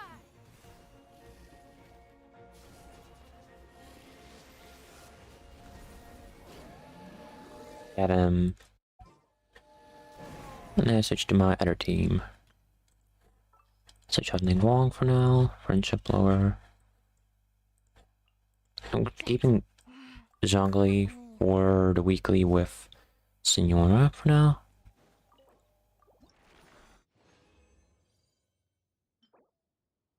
No. No. Didn't get a weapon thing either, so that's meh.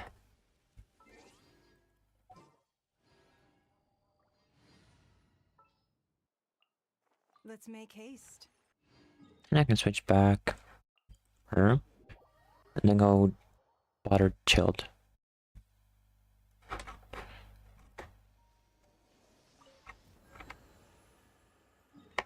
He won't mind, right?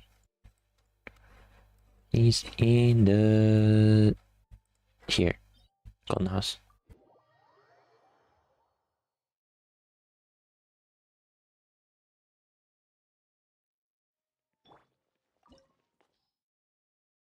Begin. Swing Ning Wong's the only character that I've more or less just built in an okay level. This opportunity is quite hard to come by. Well then, amuse me. Surrender is a valid option. I promise I'll be gentle.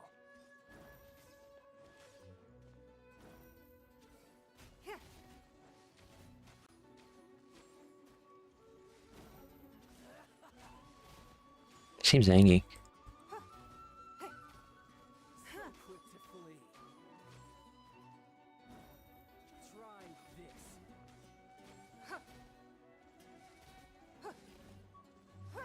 So quick to flee. You've made some progress. No, you just haven't changed. Seriously.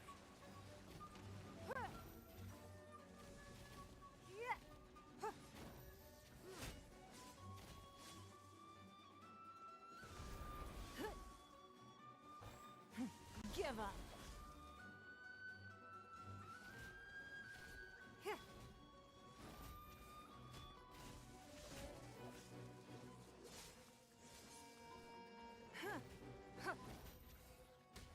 He's down.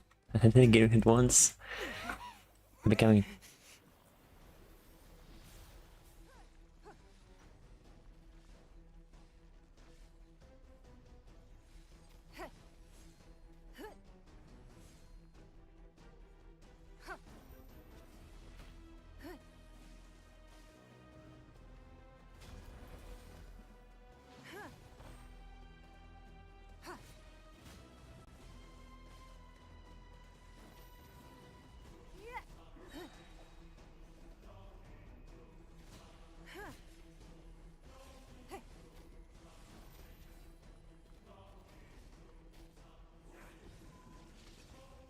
Your life is mine.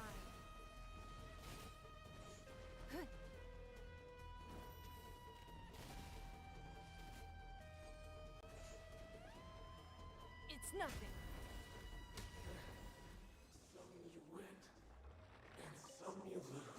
Yeah, and you lose all the time, man.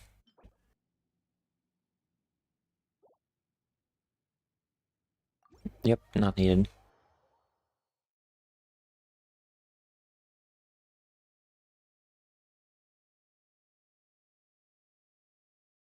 They still don't have XP.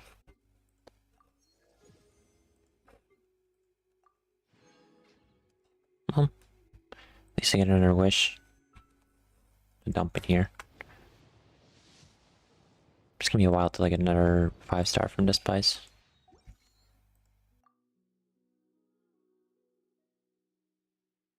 Between the last... I'm at... I think I'm exactly at 25. It's gonna be a while.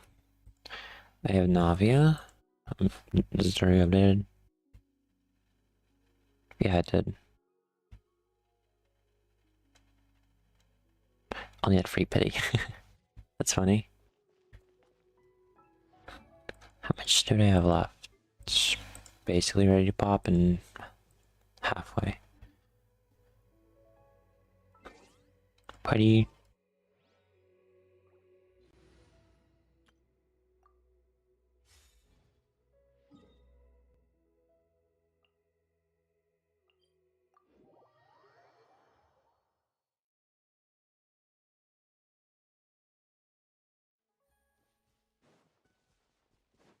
Makot.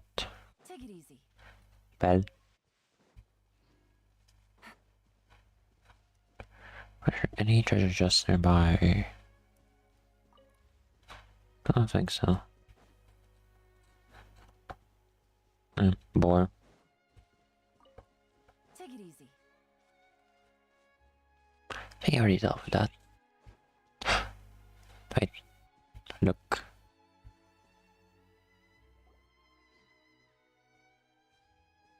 That should be his house. There are so many Gardamex stationed around the place. That's pretty unusual, right? According to what he told me last time we spoke, he hired them so he won't be harassed or disturbed. Huh. So there are a lot of flowers in his garden, but Paimon doesn't think we'll be able to pick one without alerting the Gardamex. Right. Which is exactly why I think there has to be a special connection between him and the killer. Makes sense. So, should we knock? Just wait here for now. I'd like to take care of a number of those Gardamex first. Why? But they're so far away. How are you planning to do that? Don't forget, Paimon, I'm actually the real-life captain of the Musketeers. Okay. Oh, we're gonna be put in charge of that. Great.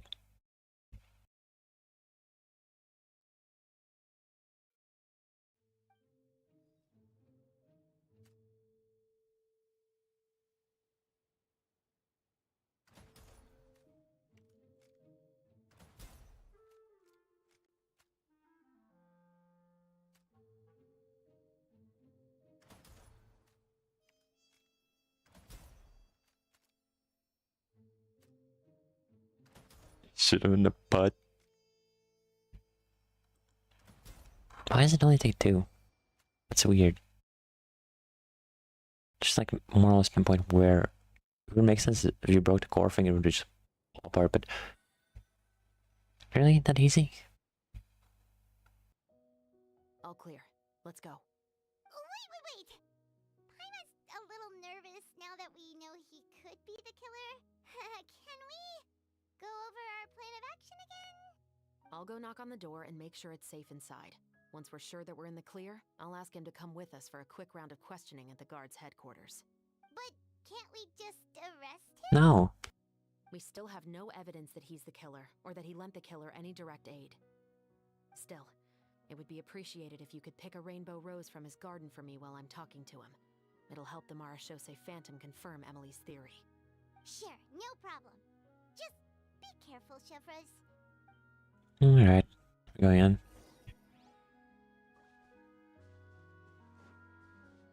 First, loot.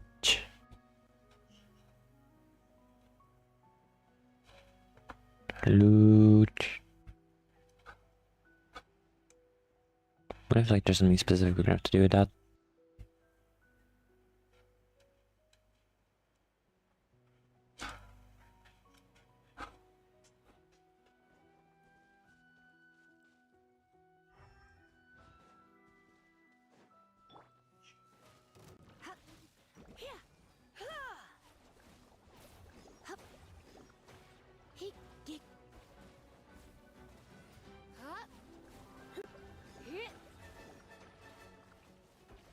Come a little closer. You're in for a little shock.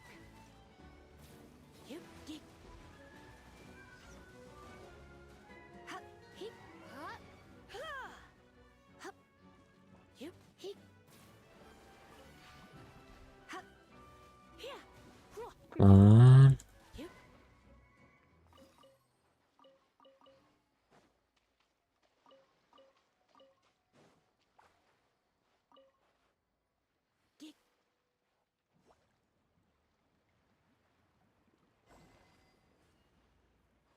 I have to bring them all to there. Okay, that's evil. Well, maybe not fully evil.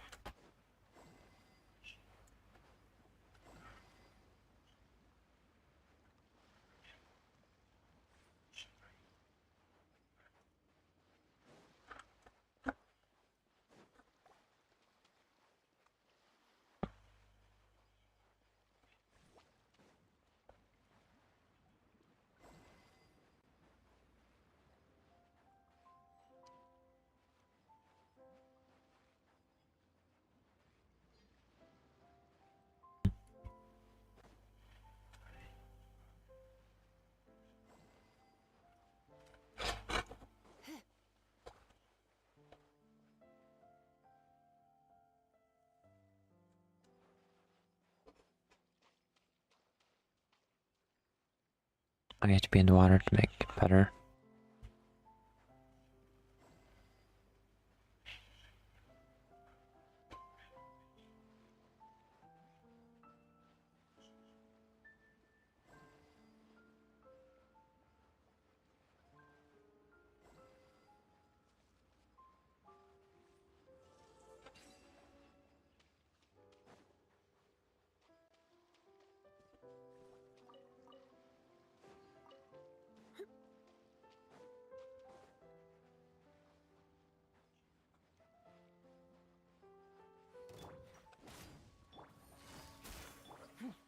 of a...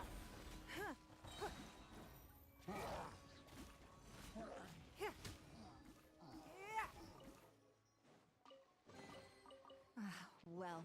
Why settle for less than more? Small chest and we can go back up here.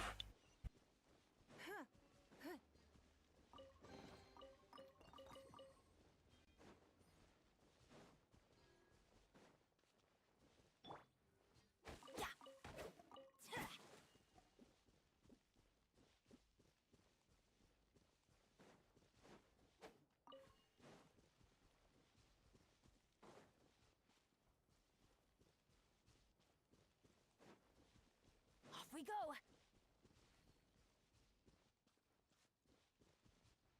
Pick a flower.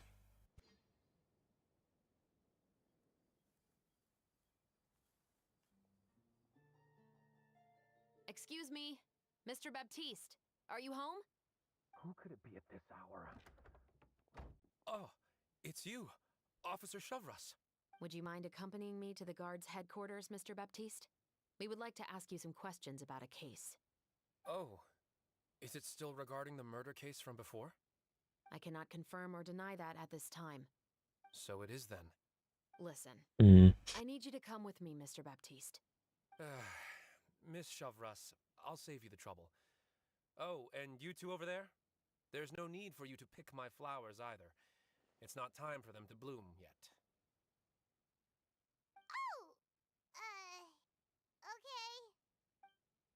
Okay. Weird. By saving me the trouble, you mean... I will confess. I was the killer.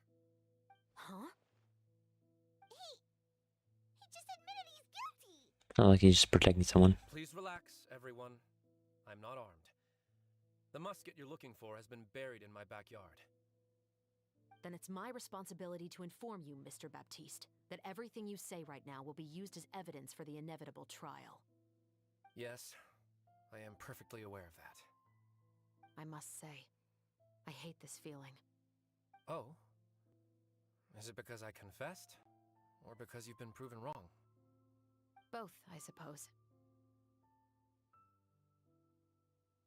For the same reason as the one I wrote out in my novel, of course. I did it to exact revenge.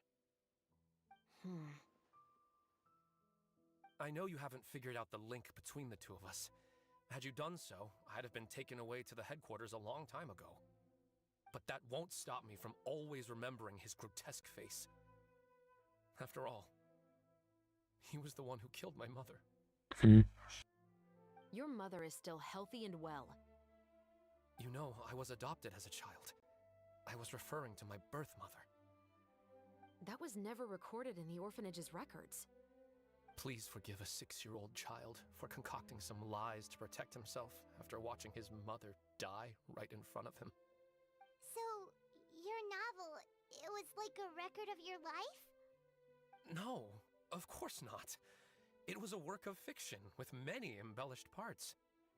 But I am indeed the illegitimate son of a wealthy and influential man who abused his power to murder my mother. That part was 100% real. But the man you killed didn't have a Mora to his name. He was a hired assassin, an irredeemable beast who sank his fangs into a defenseless woman just for a few bags of Mora. But if that's really the truth, you wouldn't be telling us any of this now.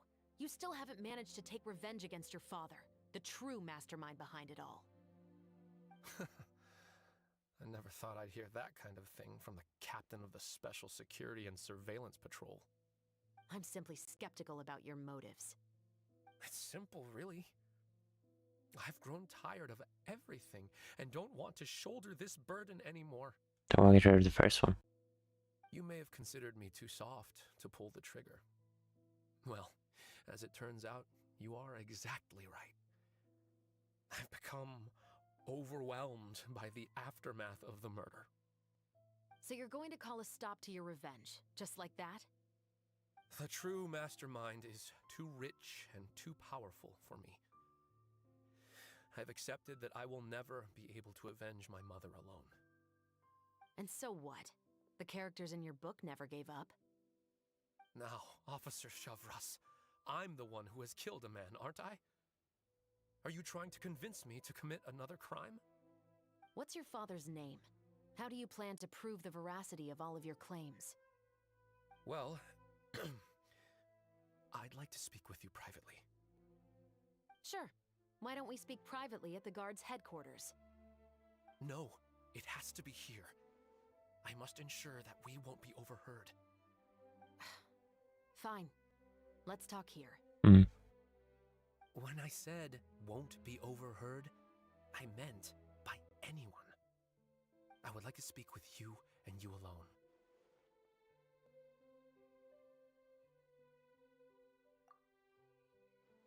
Thanks. I appreciate it.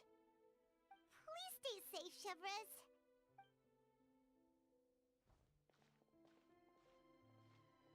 All right. Let's hear it. Will you really believe what I'm about to say? Well, that depends on what you're going to tell me. Fair enough. Fair enough. Then listen closely.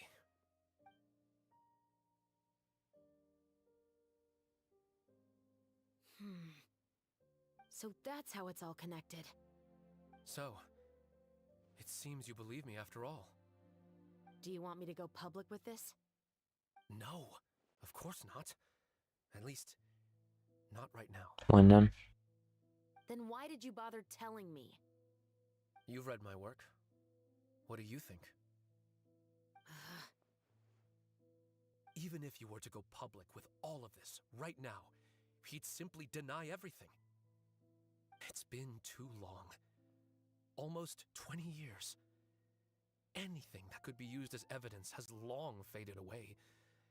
Even if there might have been a solitary island of truth once upon a time, it has long sunk beneath the waves by now. Justice will never find him. Not if you don't try. I know that as the captain of the Special Security and Surveillance Patrol, you will always stand on the side of justice.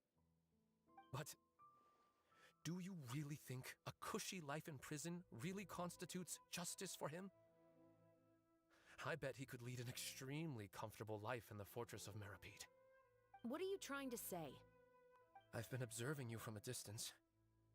Your portrayal of the musketeer was exquisite. Creepy. Yeah, it's us in the corner. Pull the trigger of justice against him. Let the villain get what he deserves.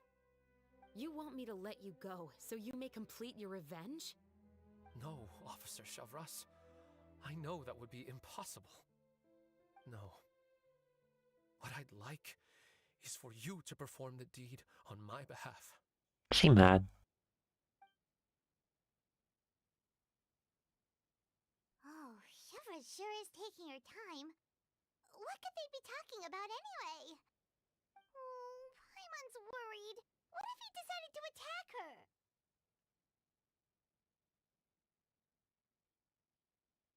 Oh, you do have a point. Still, do you have any idea who the rich person might be? And why the novelist doesn't want us to hear what he's saying to Chevres? Sorry to keep you waiting, you two. Hey, how did your talk go? I've already sent someone to escort Baptiste back to the headquarters for questioning. He wasn't lying about the musket. It was indeed buried in his backyard. But what about the name? Did he tell you the name of the rich guy? Yes, he did. But for now, I have to return to the Special Patrol. There are still a few loose ends I need to tie up. I'll probably be quite busy over the next few days, so apologies if you don't see me on set. Yeah, I know. She probably accepted. Paimon understands if you can't tell us everything you know. We'll just keep an eye on the Steambird then. Actually, there's still something else I need your help with.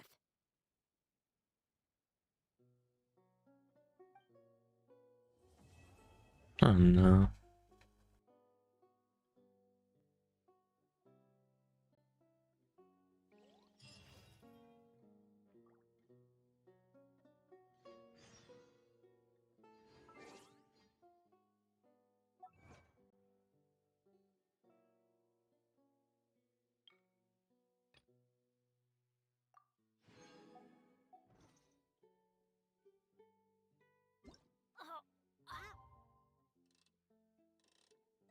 Yeah, that should be fine. I'm not gonna start any more quests. I'm just gonna be done with today.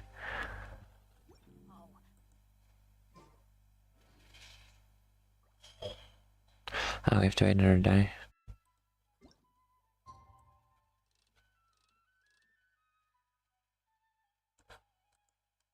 Wait. Why can't they just make this a bit faster? Or let you pick exact times, like you write in a little prompt.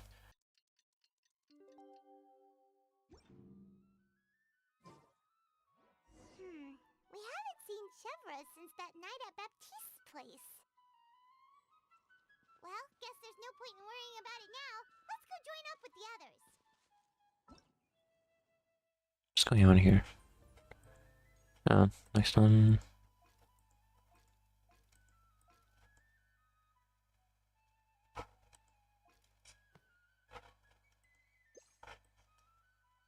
What is this? Animal Choraki. Good things come to those who don't wait around. Story class, Animal Choruki.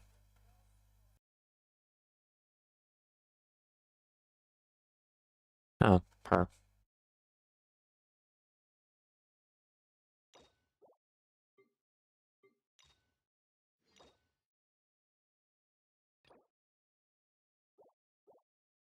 Can't even do that yet.